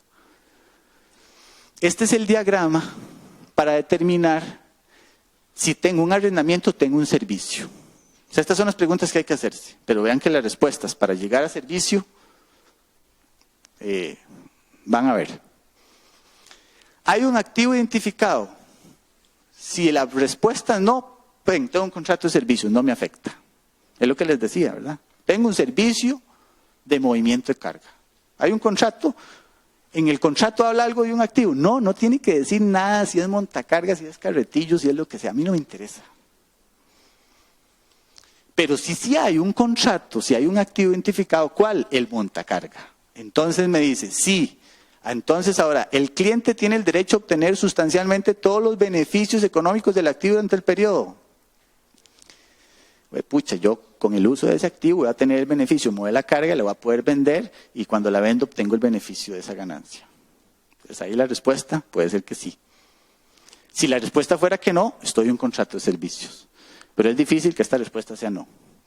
El cliente, el proveedor o cualquier parte tiene derecho a dirigir cómo y para qué propósito el activo es usado durante el periodo. Si es el proveedor el que decide qué hacer con el activo en el momento que él quiera, estoy en un contrato de servicios. Es el ejemplo que les ponía ahorita. Yo agarro montacarga, te lo voy a cambiar, me llevo este para donde este cliente, el otro para acá. Yo, proveedor, decido. Estoy en un servicio. Pero si es el cliente el que decide, no, mira, yo quiero el montacarga característica tal, que tenga capacidad de carga tanto, si usted me lo cambia ya no me sirve. Entonces yo, cliente, decido sobre esas características del uso del activo, estoy en un contrato de arrendamiento y eso me va a obligar a registrar el activo por el derecho de uso y la deuda. Diga que ahí estoy todavía con dudas. Entonces pregunto, ninguno de los dos decide eso, cosa que es, ¿verdad? Qué difícil, ¿verdad? Tiene que haber un tercero de por medio. El cliente tiene derecho a operar el activo durante el periodo de uso sin que el proveedor tenga derecho a cambiar las instrucciones de operación. Si la respuesta es sí, es arrendamiento. Si la respuesta es no, tengo que decir, el cliente diseñó el activo de una manera que predetermina cómo y para qué propósito el activo. Aquí es, diga que yo no decido sobre el derecho de uso, pero me dicen, si yo diseñé, si yo pedí que ese activo cumpliera con estas características, voy a caer aquí, en un contrato de arrendamiento. Si yo digo que no, quiere decir que yo no soy el que voy a decidir sobre el derecho para operar ese uso, sino que va a ser el proveedor. Este diagrama que les presento aquí es el que más o menos trae la norma para hacer ese análisis. Y vean que la norma siempre es muy descriptiva, o sea, no es numérica, es igual como la norma que les decía que queda sujeta a interpretación. El tema es, ¿cómo hago yo para tener contratos de servicios si no quiero tener deudas en balance a partir del 1 de enero?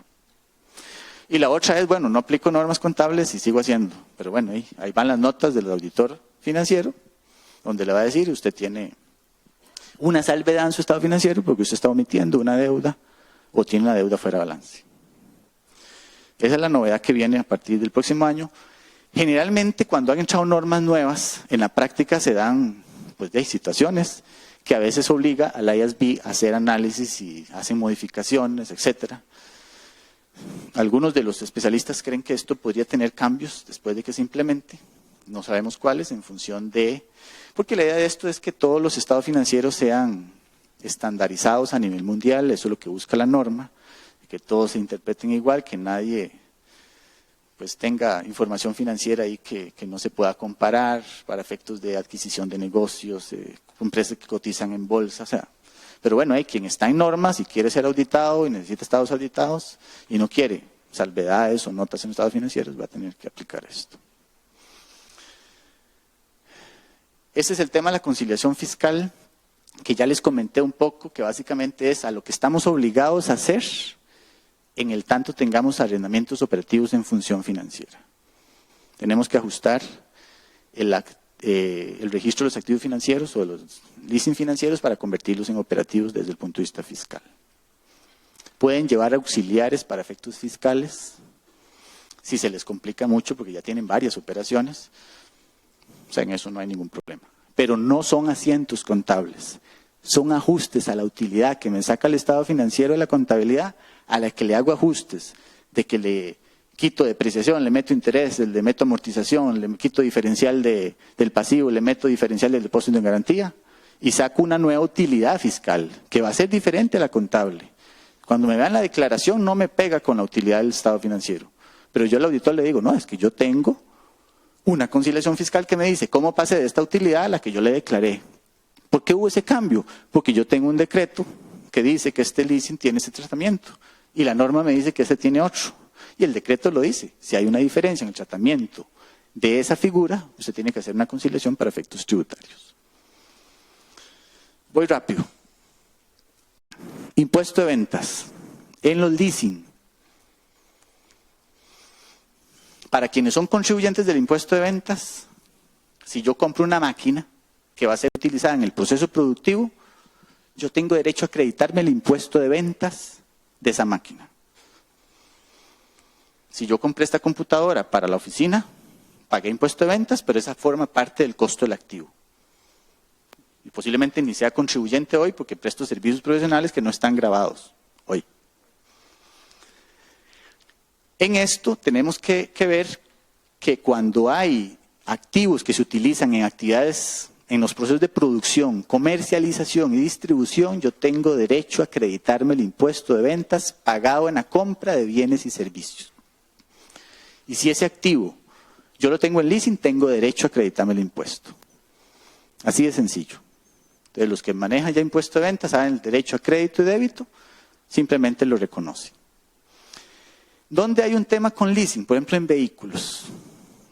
Vehículos tienen la característica de que el impuesto de venta se paga a nivel de aduanas.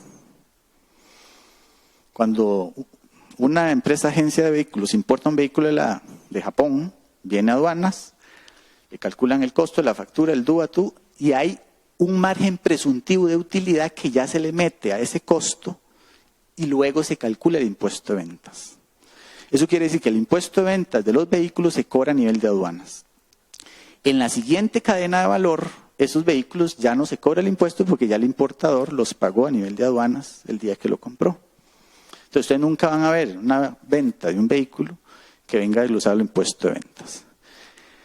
En el 2013 hubo una modificación al reglamento de la ley de ventas del artículo 13 sobre el derecho al crédito en el impuesto de ventas. Antes solo se tenía derecho a las mercancías que yo utilizaba en el proceso de producción, que formaban parte del proceso de conversión del producto. Es decir, si yo utilizaba una materia prima que era parte de ese producto, ¿verdad?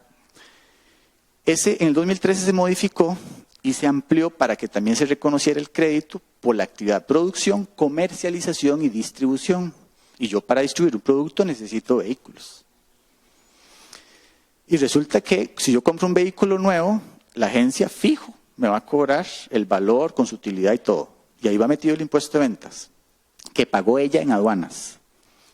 ¿Tengo yo derecho al crédito fiscal por esos vehículos? Claro que sí, porque lo voy a utilizar en actividad de distribución de mis productos que vendo grabados o exentos. Entonces, después del 2013, si yo quiero hacer un leasing con una arrendadora, yo debería exigirle a la arrendadora que en la factura me detalle el monto del impuesto de ventas correspondiente al vehículo que yo le estoy comprando. ¿Cuánto fue el impuesto que usted pagó en aduanas por el vehículo que yo estoy comprando y me lo metan a factura? Para yo saber cuánto tengo derecho al crédito. Pero ¿qué pasa? Ese vehículo no lo va a facturar a mí, se lo va a facturar a la arrendadora. Entonces yo soy el que tengo que decirle a la arrendadora, usted me tiene que decirle a la agencia que le facture usted con el impuesto. Porque cuando usted me hace el contrato a mí, en un leasing financiero, y esto ahorita voy a hablar de, la arrendadora debería darme una factura cuando es un leasing financiero, porque ya me lo está vendiendo. Ella tiene el de compra, la factura, que le hizo la agencia. Tiene el de la venta que me hizo a mí. Si la agencia le cobró impuestos, a mí me cobra impuestos y ahí neto y se muere. O sea, la arrendadora solo declara impuestos, pero no es contribuyente del impuesto de ventas. Entonces, ¿qué es lo que sucede? Que muchas veces en la práctica yo he visto que no todas las arrendadoras emiten factura. Y ustedes solo firman un contrato de arrendamiento. Ahí hay un problema de respaldo del gasto. O no del gasto, de la compra del activo. Bueno, sí, y luego del gasto de depreciación, ¿verdad? Que es el que me da derecho. En la práctica yo he visto que eso es ya digamos, es algo que ya yo he comentado muchos, pero en la práctica a veces no sucede. ¿Por qué no se da? Porque la arrendadora no tiene un interés en ser contribuyente. Ellos no contribuyen al fisco, ellos son declarantes. ¿Por qué? Porque ellos no le marginan en el precio de los activos, ellos no intermedian en la venta de los activos. Si usted compra el activo en 100, se lo arriendo en 100. Si usted pagó impuestos aquí por 13, yo le cobro 13. Entonces siempre el efecto es neutro. Pero los arrendatarios sí tienen un interés cuando tienen esos activos utilizados en actividades de comercialización, distribución y producción para poder acreditar ese impuesto. Eso, digamos, esa parte. En remesas al exterior, aquí nos salimos un poco del decreto, porque eso es que ya yo tenga un contrato de leasing con una arrendadora en el exterior. Evidentemente no va a haber un leasing operativo de institución financiera porque un arrendamiento del exterior no me va a ofrecer una figura que solo existe en este país. O me va a ofrecer un operativo, en cuyo caso la tarifa de retención va a ser de un 15%, sobre toda la cuota si es operativo, y si es financiero sobre la porción de los intereses. Tengo que retener un 15%. Entonces, si yo A veces, y eso casi siempre lo veo, cuando hay contratos con proveedores del exterior, ellos siempre ponen una cláusula. El monto de la cuota de leasing o de préstamo, lo que fuera, es libre de cualquier impuesto y usted me paga lo que dice el contrato. Entonces, si el contrato dice 100, vean que en el ejemplo yo le digo 15 al fisco, 85 al proveedor del exterior. El proveedor dice, no, el contrato dice usted me paga 100 a mí. Vea, tengo que pagar 15 al fisco, sáquelos de su bolsa. Ese gasto no es deducible para ustedes. ¿Por qué? Porque es un impuesto y los impuestos no son deducibles. Específicamente, eso es un impuesto de remesas al exterior que no es deducible para efectos de renta. Entonces, además de que le sale caro, tiene que pagar impuestos por ese pago.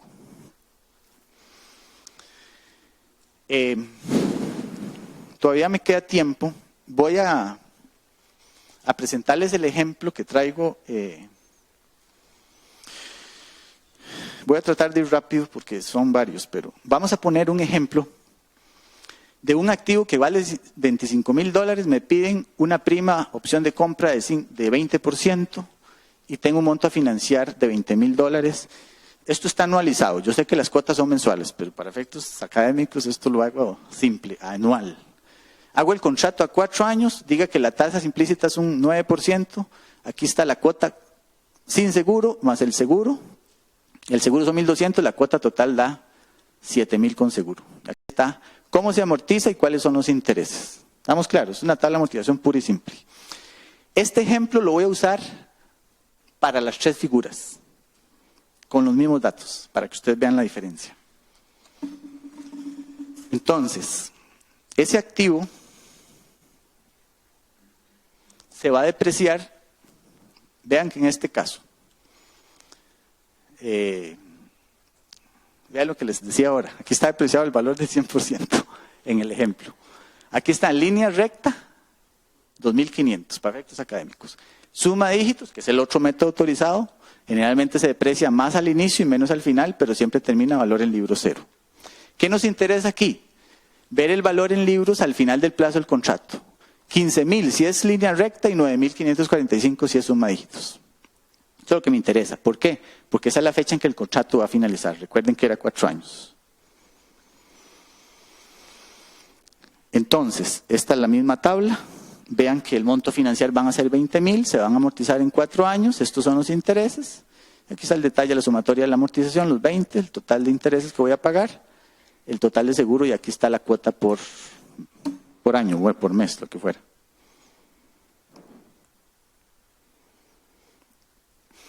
Si esto es un leasing financiero, y voy a, porque es que este ejemplo viene un poco, digamos, integrado, pero voy a partir del arrendatario, que es el que tal vez creo que es la mayoría. ¿Qué me interesa ver? Diga que yo registro el contrato de leasing financiero en esos datos. Voy a registrar el activo, diga que el tema de impuesto de ventas, ya se los expliqué, no voy a meter aquí con esa parte. Registro el activo en 25, una salida del 20% en efectivo y un documento por pagar por 20. ¿Ok? Viene la cuota número 1. Y veamos una para no verlas todas. La cuota 1 dice que tiene 4,300 de amortización y 1,800 de intereses.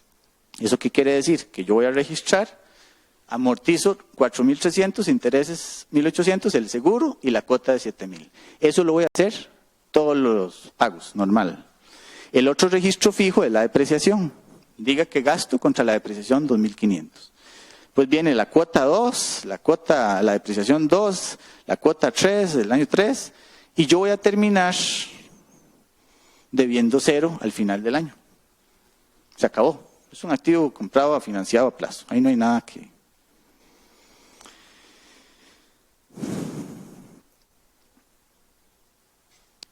El ejemplo del leaseback, digamos que es el mismo ejemplo, partiendo de que yo había comprado el activo originalmente, me di cuenta que necesitaba financiamiento y luego le hago el arrendamiento. Solo puedo hacer leasing financiero. Entonces, ¿qué es lo que sucedió? Que el arrendatario, vean que registró el activo contra una salida de bancos al principio. En el primero no era así. Yo pagué aquí por el activo, es mío. De pronto, yo quiero hacerlo en leasing, entonces yo voy y lo vendo. Teóricamente, el asiento sería me van a dar $25,000, la depreciación es cero porque está nuevo, y doy de baja el activo. ¿Pero qué me dice el decreto? Usted tiene que continuar depreciando el activo en las mismas condiciones que lo tenía antes del leasing. Entonces, cuando yo registro el leasing, yo tengo que registrar el activo nuevamente. ¿De qué pasó? Registro el activo nuevamente, el documento por pagar, y diga que a mí esta prima, me dice, yo te doy financiamiento por 20, no por los 25. Entonces vean que ya me apareció una deuda y el activo sigue registrado por 25, que es lo que yo tenía al principio. Y yo lo voy a seguir depreciando normalmente, amortizo igual, registro la depreciación igual, todo igual.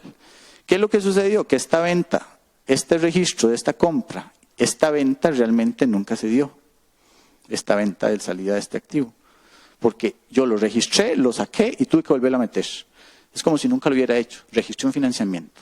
Siempre que hay un leaseback, tiene que suceder eso fiscalmente. Ahora sí, vamos a ver qué pasa si fuera un leasing operativo. Y vean que son los mismos datos. Igual. La opción de compra no puede ser menor al valor en libros. Y el valor en libros, bajo el método de línea recta, eran 15,000, ¿recuerdan? En el año 4. Entonces quiere decir que yo tengo que tener un valor residual que no puede ser menor a ese monto. Entonces vean que en la tabla de amortización yo amortizo, pero a mí me va a quedar un saldo de $15,000. Que si yo los pago es porque ya estoy comprando el activo. Y no es a precio especial porque no está por debajo del valor en libros. Entonces, fiscalmente los asientos que correría son estos. Yo registro el depósito en garantía, que son estos $5,000, y comienzo a registrar un gasto de arrendamiento contra la salida de efectivo. Ahí está el seguro, todos los meses. Gasto de arrendamiento contra seguro, gasto de arrendamiento contra seguro. Y al final diga que si yo quiero comprar el activo, yo voy a registrar el activo por $15,000 y doy de baja el depósito en garantía por los $5,000. Y yo había dado $5,000 el día 1, entonces me faltan 10 por pagar. Entonces vean que en este caso es un operativo. O sea, yo estoy comprando el activo al final a valor. ¿Qué es lo que pasa? Que si aquí el valor por encima de la opción de compra, o no está por debajo del valor en libros, perdón, la opción de compra. Si un auditor financiero revisa eso, le puede decir, vea, eso es un financiero porque lo está vendiendo usted comprando el valor en libros y eso no es o sea, está por debajo del valor razonable del activo. Posiblemente sí. Entonces es aquí donde cuantitativamente esto fiscalmente es permitido. Financieramente no les puedo dar seguridad. Porque la variable de análisis va a ser cualitativa. Aquí yo la tengo clara, era la opción de compra, que no fuera menor al valor en libros. Ahora vamos a ver lo mismo, pero resulta que yo no utilicé la depreciación a suma de línea recta, sino suma dígitos. Entonces vean que ahora la opción de compra bajó a 9,500, porque estoy usando el método de depreciación de suma dígitos. Entonces, al ser más acelerada al principio, yo puedo comprar ese activo a un valor menor al año 4 y sigo cumpliendo fiscalmente con que sea operativo. Y dice, pero fue menos de 15, sí, pero bueno, el valor en libros es este si yo utilicé el otro método de depreciación. Entonces, vean que el método de depreciación influye en si yo puedo amortizar más como gastos de arrendamiento. Evidentemente que sí. Yo amorticé más aquí porque me quedó un saldo más bajo. Entonces, el método de depreciación incide. Bueno, estos asientos ya los vimos. Ahora sí, vamos a ver el operativo en función financiera. Yo aquí tengo la depreciación, es el mismo valor en libros. ¿Qué me interesa ver? Yo necesito saber cuál es el doble de depreciación bajo el método de línea recta. Son 5,000. ¿Qué me dice eso? La amortización de las cuotas no puede superar en $5,000. La amortización. La cuota puede ser más, pero la amortización de esa cuota no puede superar 5,000. Y yo esto lo hice intencionalmente, porque vean que yo he estado haciendo el contrato a 4 años de un activo que se deprecia a 10. Ven que lo estoy haciendo en menos de la mitad. Justamente para que vean esto. Yo lo hago en 4 años y yo amortizo. Y vean que al final, en el año 3 y el año 4, a mí la cuota me da más de $5,000. La amortización. La amortización, vean. Superan 196 y en 663 la cuota en los años 3 y 4. En los primeros años no tengo problema, porque vean que lo que yo amortizo está por debajo del doble, pero aquí sí.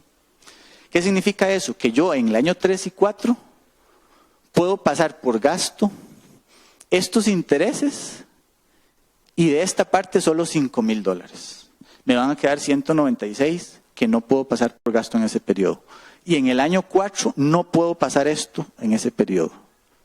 ¿Cuánto me queda? Me van a quedar $859 como gasto. ¿En qué periodo? En el año 5. ¿Cuánto duré al final pasando por gasto el activo? 5 años. ¿Cuánto hubiera sido el plazo que hubiera tenido que tener ese contrato si hubiera querido pasar toda la cuota por gasto? 5 años. Entonces ahí tributación ya puso y marcó la cancha. Si usted lo quiere hacer por menos, te va a pasar esto. Esto en la práctica no sucede, lo hice para efectos académicos. Ya las arrendadoras le dicen a usted, el contrato tiene que ser de tanto tiempo, para que no suceda esto. Entonces ustedes no se van a preocupar porque la amortización excedió el doble. Ya los contratos vienen armados para que eso no suceda.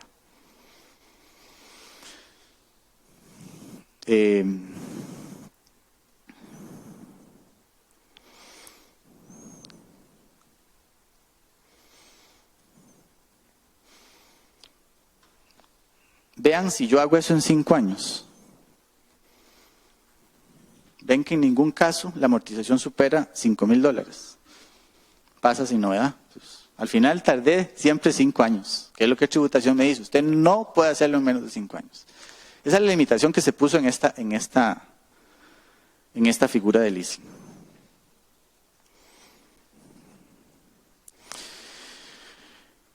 Resumen de efecto fiscal.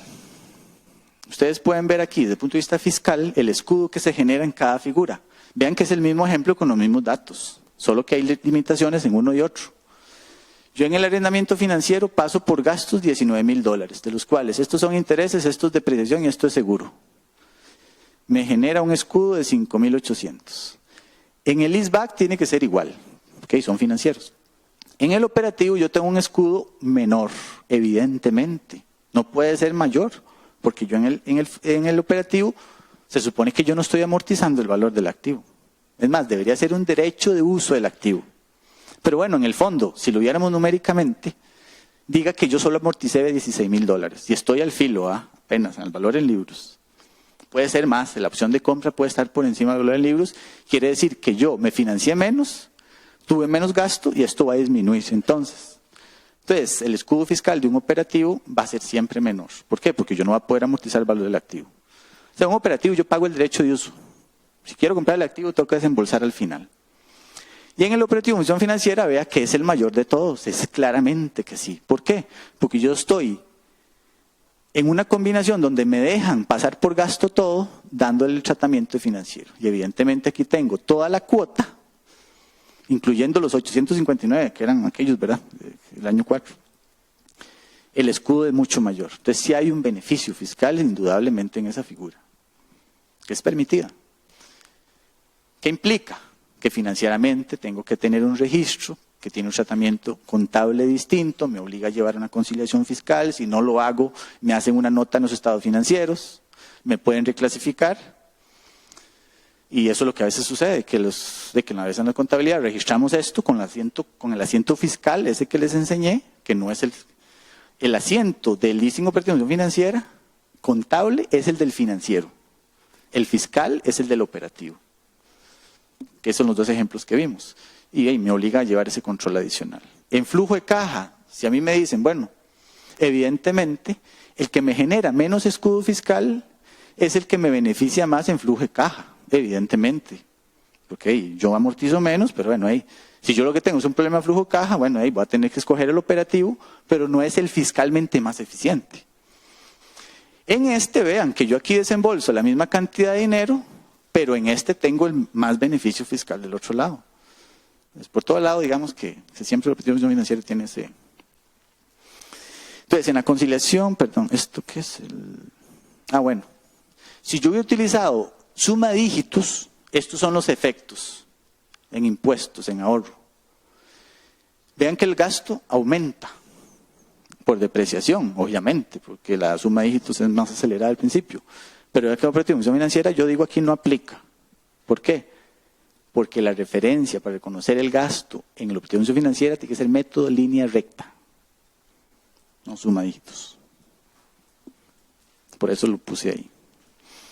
Luego está el ejemplo con suma de dígitos a nivel de flujo de caja. Vean que es lo mismo, pero en operativo de función financiera no aplica. La conciliación fiscal en el arrendamiento, que esto es un poco el auxiliar para efectos tributarios. ¿Qué obtendría yo en el financiero? Tengo gasto de intereses, tengo amortización.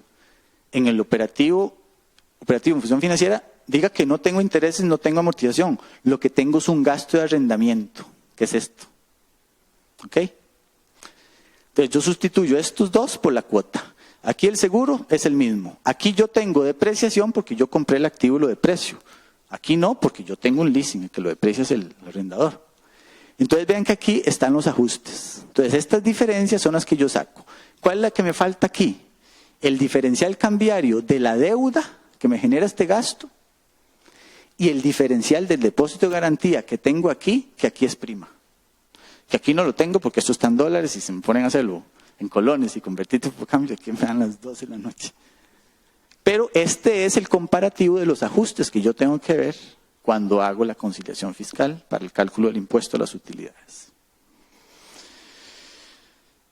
Bueno, esto sería, me quedan todavía, creo, para el segmento de preguntas. Si tienen dudas, quedo a las órdenes de ustedes para que o les aclare alguno de los temas que hemos visto.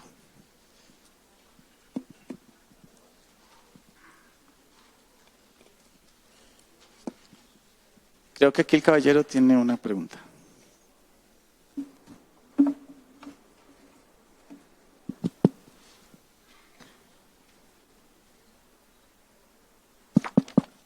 Gracias. Ahora, cuando estabas explicando la parte de la implementación de la NIF, de la nueva, hay una de las preguntas que a mí todavía no me queda clara porque mencionabas el tema de cuando cambian el plazo del contrato para definir el valor del activo por el beneficio del uso del activo. Pero ¿qué pasa con los contratos, por ejemplo, ahora que simplemente con contratos que habían culminado, que traen la cláusula de que se iban a extender de manera indefinida con esas partes? ¿Cómo determina uno el valor de ese activo? Ahí lo que hay que hacer es, y eso va a suceder, diga que en el 100% de los casos, o sea, ningún contrato está calzado a la fecha en que inicia la aplicación de la NIF 16, que es el 1 de enero de 2019. Es más, les puedo decir que esa norma no va a aplicar necesariamente en esa fecha para todos. Si la mayoría tenemos fecha de cierre 30 de septiembre, no va a tener sentido que yo inicie en enero. Posiblemente tenga que adelantarme el 1 de octubre del 2018 si quiero tener periodo 2019 con aplicación de la norma. Tendría que tener año natural de cierre para empezar 1 de enero. Eso empezando por ahí. Y diga que entonces ya yo tengo contratos firmados que están corriendo plazo. Entonces, ve que lo que me dice la norma es que tiene que sacar el valor presente de las cuotas de sus contratos. Entonces, si yo tengo un contrato a, no sé, 5 años y al 1 de enero, digamos, ya yo llevo año y medio, me quedan 3 años y medio. Entonces, yo lo que hago es que el 1 de enero del 2019 yo me voy a traer a valor presente las cuotas restantes de ese contrato de 3 años y medio. ¿Qué es lo que falta? Y voy a registrar el activo por derecho de uso de ese activo por las cuotas que faltan del contrato, porque de aquí para atrás la norma no tenía vigencia, ya yo pagué sus arrendamientos, los registré como gasto y la norma aplica de aquí, entonces no puede tener efecto retroactivo. Pero tampoco puedo decir que no la voy a aplicar hasta que el contrato venza, porque si yo tengo contratos a 15 años nadie va a aplicar la norma. ¿De acuerdo? Entonces, eso se hace en cualquier momento en función del plazo restante, agarro esas cuotas, las traigo a valor presente y de ahí en adelante comienzo a hacer los registros.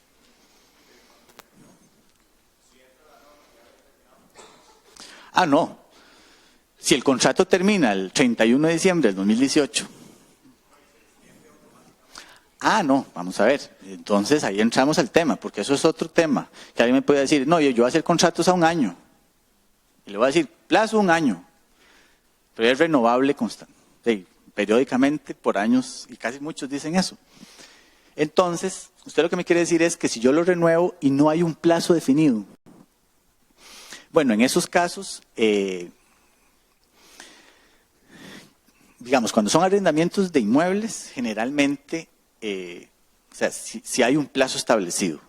O sea, difícilmente yo encuentro contratos que tengan plazos por tiempo indefinido, pero podría haberlo. Pero en esos casos habría que determinar algún mecanismo para poder valorar eso.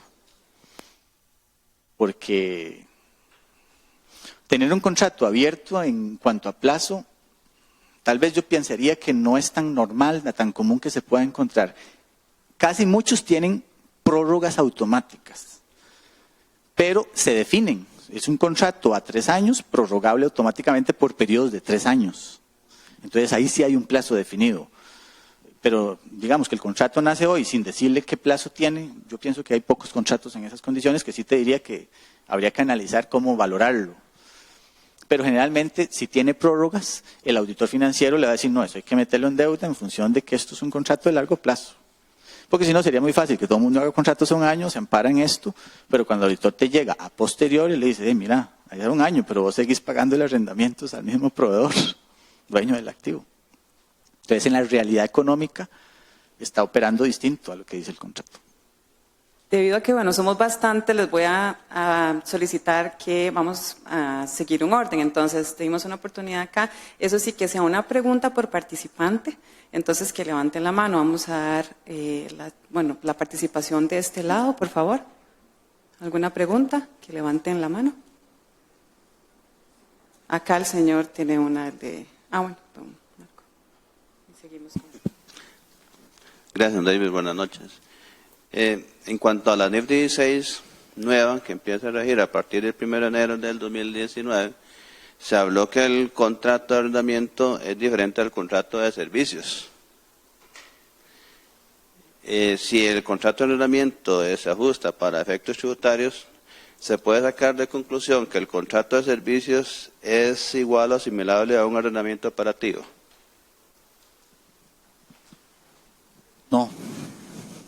No. El tema no está tanto en el tema de si es operativo, porque el contrato operativo, o sea, por ejemplo, voy a poner el ejemplo de un contrato de alquiler. Eso es un servicio de alquiler. Es un servicio, no es un leasing. ¿Estamos de acuerdo? ¿Qué es lo que pasa? Que hay un activo identificable en la prestación de ese servicio. ¿Cuál? El edificio. Entonces, si usted lee un contrato de un leasing operativo, de un inmueble, es muy diferente a la redacción de un contrato de un leasing. Ese no tiene opción de compra, posiblemente diga que es cancelable, le dice una cuota mensual de tanto, tiene que pagar en tal fecha, cosas. ¿Qué es lo que pasa? Que está amarrado a que usted está arrendando un bien. Entonces, ya al arrendarlo un bien, entramos en aquel análisis de la norma que decía, ¿hay un activo identificable? Tengo que decir que sí. Cuando yo les explicaba del tema de los montacargas, que si yo hago un contrato de servicios por movimiento de carga, en el contrato no va a aparecer nada del activo, porque a mí no me interesa que mencionen el montacarga en el contrato. En un contrato de alquiler de un inmueble, es muy difícil que yo me deshaga del activo, ¿verdad? Porque, ¿cómo voy a convertir yo? O sea, lo que quiero decirles es que un contrato de servicios tiene que quitar dentro del contrato el elemento que es el que me obliga a la norma, es si yo puedo identificar un activo en ese contrato. Entonces yo puedo tener un contrato de servicios, pero si en ese contrato de servicios identifico un activo, tengo que entrar a valorar la norma. Entonces cuando yo leo el contrato y yo digo, mira, aquí hay un edificio. O sea, es un edificio lo que se está arrendando. A mí aquí lo dice. O sea, y arrenda edificio, tal. Entonces ya yo tengo que entrar a valorar la norma. En el caso del edificio no se me ocurre describirlo como un servicio. En el caso de montacargas sí se me ocurrió de esa manera. Por eso te digo que no en todos los casos vamos a poder convertir los contratos en contratos de servicios. El edificio sí está... O sea, habría que registrarlo con base en lo que establece NIF 16. Buenas noches. 2 preguntitas fáciles. Una es en cuanto al leasing park. ¿Tiene que ser mercadería nueva o puede ser máquinas viejas? Puede ser mercadería usada. Y la otra es en cuanto al este contrato de servicios que estamos hablando de montacargas. ¿Qué sucede si el operario es de la empresa?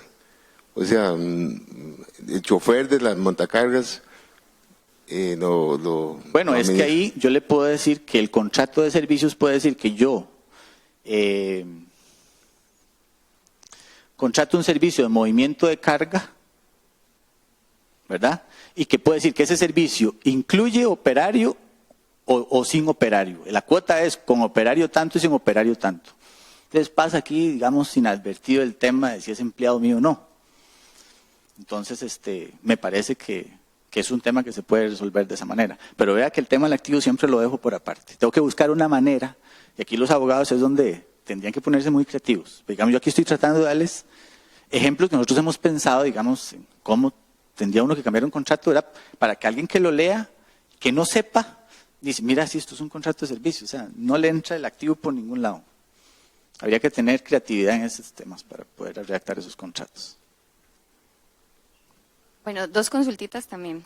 Con respecto al leaseback, cuando el arrendatario hace la factura al arrendador para la venta, ¿se traspasa registralmente el activo al arrendador? Sí, porque la garantía en un leasing siempre son los activos. Utilizaría la cuenta de activo de uso, de derecho de uso. Claro. Ah, no, por supuesto. Quería usando eso. Es que, sí, porque, o sea, la garantía va a quedar, cuando es un bien inscribible, o sea, la arrendadora difícilmente te va a desembolsar la plata si usted no le pasa el activo a nombre de ellos, si es inscribible, porque de ahí, si usted deja de pagar, yo por lo menos tengo el activo a mi nombre y puedo ejecutarlo. En el caso del arrendamiento en función Financiera, operativo, en función financiera, pasa exactamente lo mismo. Es que normalmente ese activo sí se compra nuevo desde el principio y es de la arrendadora desde el día 1. Pasa a ser mío si yo ejecuto la opción de compra al final. Entonces, desde el día 1, el propietario es la arrendadora, registralmente. Si fuera un vehículo, inscribible, por ejemplo. Si ya son computadoras, es el documento contractual, lo que usted firma y todo, porque no es un bien inscribible. Pero en operativa financiera siempre va a estar a nombre de la arrendadora. Gracias. Del lado del auditorio, el señor que tiene la mano levantada. Buenas noches. En el caso de la NIC 16, bueno, actualmente un arrendamiento se registra el gasto contra el banco y listo. Pero ahora se va a crear una deuda, entonces, un pasivo, que debe registrarse contra un activo en ese caso, pero existe el activo que sería el edificio, pero no es un activo de la No, no es el edificio, es un activo por derecho de uso, es un intangible. Es un activo que representa el derecho que usted tiene a usar un activo, pero no es que yo registro el edificio. Es un activo por derecho de uso, es un intangible. Ok. Entonces usted hoy tiene un derecho a usar un bien porque tiene un contrato firmado con un tercero. Ese intangible es un derecho que usted tiene. Ese derecho es el que se contabiliza en la contabilidad según el 16. No es el activo. Okay. O sea, no es el activo físico. Es el derecho que tengo sobre el uso de ese activo físico. Ya me quedó claro esa parte. La otra parte es el gasto. Yo tengo derecho a amortizar ese activo. Lo voy a amortizar en el plazo del contrato. Entonces yo si voy, conforme pago las cuotas mes a mes, voy amortizando ese pasivo. Y al final del plazo el pasivo queda en cero y el activo lo amortizo, porque lo voy amortizando como si fuera depreciando un activo, solo que lo voy amortizando en el tiempo. Por ser un intangible lo amortizo, no lo deprecio. Ok, gracias. El compañero de camisa lila.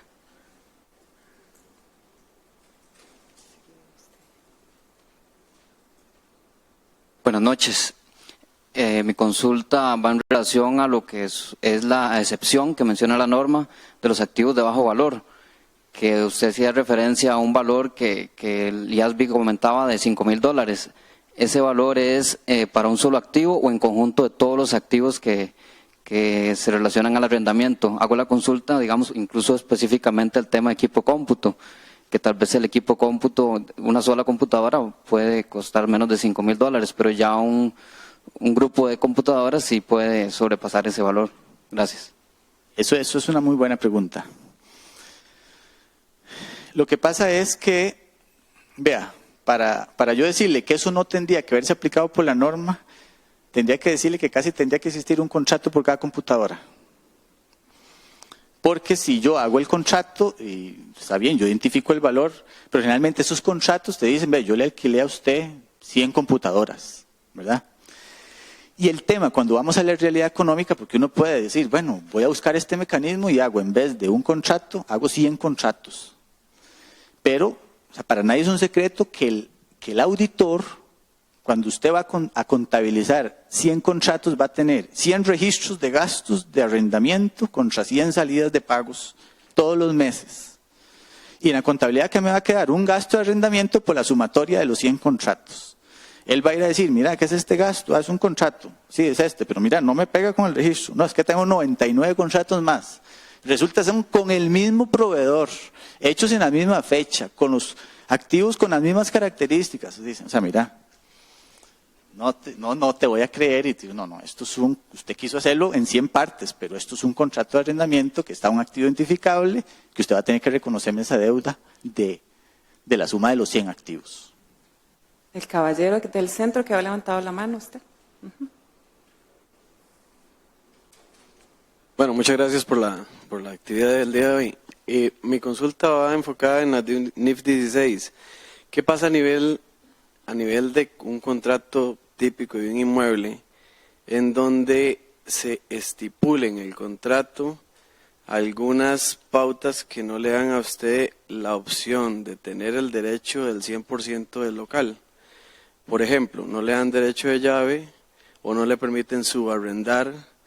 ¿Eso pasaría a ser siempre un derecho de uso o tendría su regulación y formaría parte de un contrato de arrendamiento? Y sí, en realidad que porque hay contratos de alquiler que evidentemente te prohíben que usted tenga el derecho a subarrendar, y eso es un derecho que tiene el dueño del activo. Le digo, mira, te lo alquilo a vos, pero yo no le voy a dar derecho que usted agarre y subarrienda a un tercero. Y eso no quiere decir que el derecho de uso lo tenga usted. Es más, el solo hecho de yo prohibirle a usted que le transfiera ese derecho a un tercero, ya de por sí estoy diciendo, usted está adquiriendo el derecho a usar ese activo. Ahora, y si no es sobre todo activo, posiblemente el contrato va a tener que hacer referencia a que usted me va a pagar por la parte del derecho de esta parte del activo, porque el otro se estoy cobrando a otro cliente. Entonces yo pienso que esa cláusula no te limita a vos que tengas que aplicar NIF 16. O sea, igual tendrías que reconocer la deuda por la parte proporcional al valor presente de las cuotas del contrato que usted tenga firmado. Caballero de saco, me ha levantado la mano antes. Y gracias. Mi pregunta va sobre el asunto de si yo tengo un contrato de un terreno, lo alquilo por 5 años para obtener una cosecha, o un lote donde lo tengo por 2 años para alquilar vehículos y los tengo ahí. Lo que quiero saber es si eso funciona igual que el edificio como intangible. Correcto. Funciona exactamente igual. Más ahí con más razón porque el activo está más que identificado en una operación de esas. Si no hay terreno, no hay operación, no hay contrato. ¿Me explico? Si no hay finca, no hay contrato. Entonces ahí, con más claridad, el activo va a estar identificado. Y difícilmente, en la parte de activo fijo, inmuebles, terrenos, yo sinceramente no se me viene a la cabeza una forma de redactar eso como un servicio sin que haga referencia al activo. Es bien complicado. Se va a tener que reconocer el activo por derecho de uso y el pasivo. La señorita, por favor. Buenas noches. Mi consulta es un poquito similar en el sentido de que he visto torreras que alquilan terrenos para poner su torre y poder irradiar. ¿Eso qué implica? Lo que hablamos de la NIF 16, no sé si también, debería aplicar porque es un arrendamiento igual, pero se alquila el terreno y eso se incurren en gastos de mantenimiento para la torre adicional. Eso implica un gasto que tenemos que asumir, digamos, en impuesto a bienes inmuebles que le corresponde al arrendador. Y entonces me gustaría ver un poquito la dinámica fiscal, contable, financiera. En eso, como te digo, aquí hay un tema que eso creo que no lo he comentado. Todavía la Administración Tributaria no se ha pronunciado sobre esto, porque ya les he hablado a nivel de la norma en términos generales. Les hablé del leasing, que el leasing se mantiene. Eso que usted me está diciendo es una relación contractual que existe con una empresa de estas que ponen torres. Yo tengo el terreno, se lo alquilo, ustedes pagan al dueño del terreno por eso. La Administración Tributaria ya emitió en el 2001 una resolución donde acoge las normas para efectos fiscales y que va a aplicar norma fiscal en caso de que no exista norma expresa para efectos tributarios, aplico la norma para efectos financieros. ¿Qué quiere decir? Que en contratos que no son leasing, como por ejemplo esos, la misma Administración Tributaria va a decir, yo tengo que aplicar lo que dice la norma. En esos casos también vas a tener que reconocer un activo por derecho de uso, porque ahí lo que está de por medio pues es el pedazo de terreno por el derecho que usted está usando de usar ese terreno. Es más, hasta construiste una instalación física en una propiedad que no es tuya, ¿verdad? O sea, con mucho más razón hay identificación de un activo, ¿verdad? Porque usted no va a construir esa torre en el aire. O sea, para yo decir, o sea, inevitablemente yo decir, sí, claro, ¿y dónde construyó la torre para usted? En un terreno. Entonces ya más que identificado va a estar. No, sí, les cuento que es difícil poder, hay casos donde es complicado poder evitar el aplicar la norma en esos casos. Ya para cerrar, porque ya tenemos solo 3 minutos, ¿verdad? Del caballero, ya para finalizar. Mi pregunta es en la contraparte, si soy yo el que arriendo. Ajá, el dueño del terreno. Sí, o el edificio, que yo soy el que arriendo, contablemente. Esto le afecta únicamente a los arrendatarios, nada más. Los arrendadores se pueden olvidar de NIF 16. Listo. Eso sería entonces. Aquí el señor dice que tiene gran Pero ya, es que ya las... Bueno. Si quiere...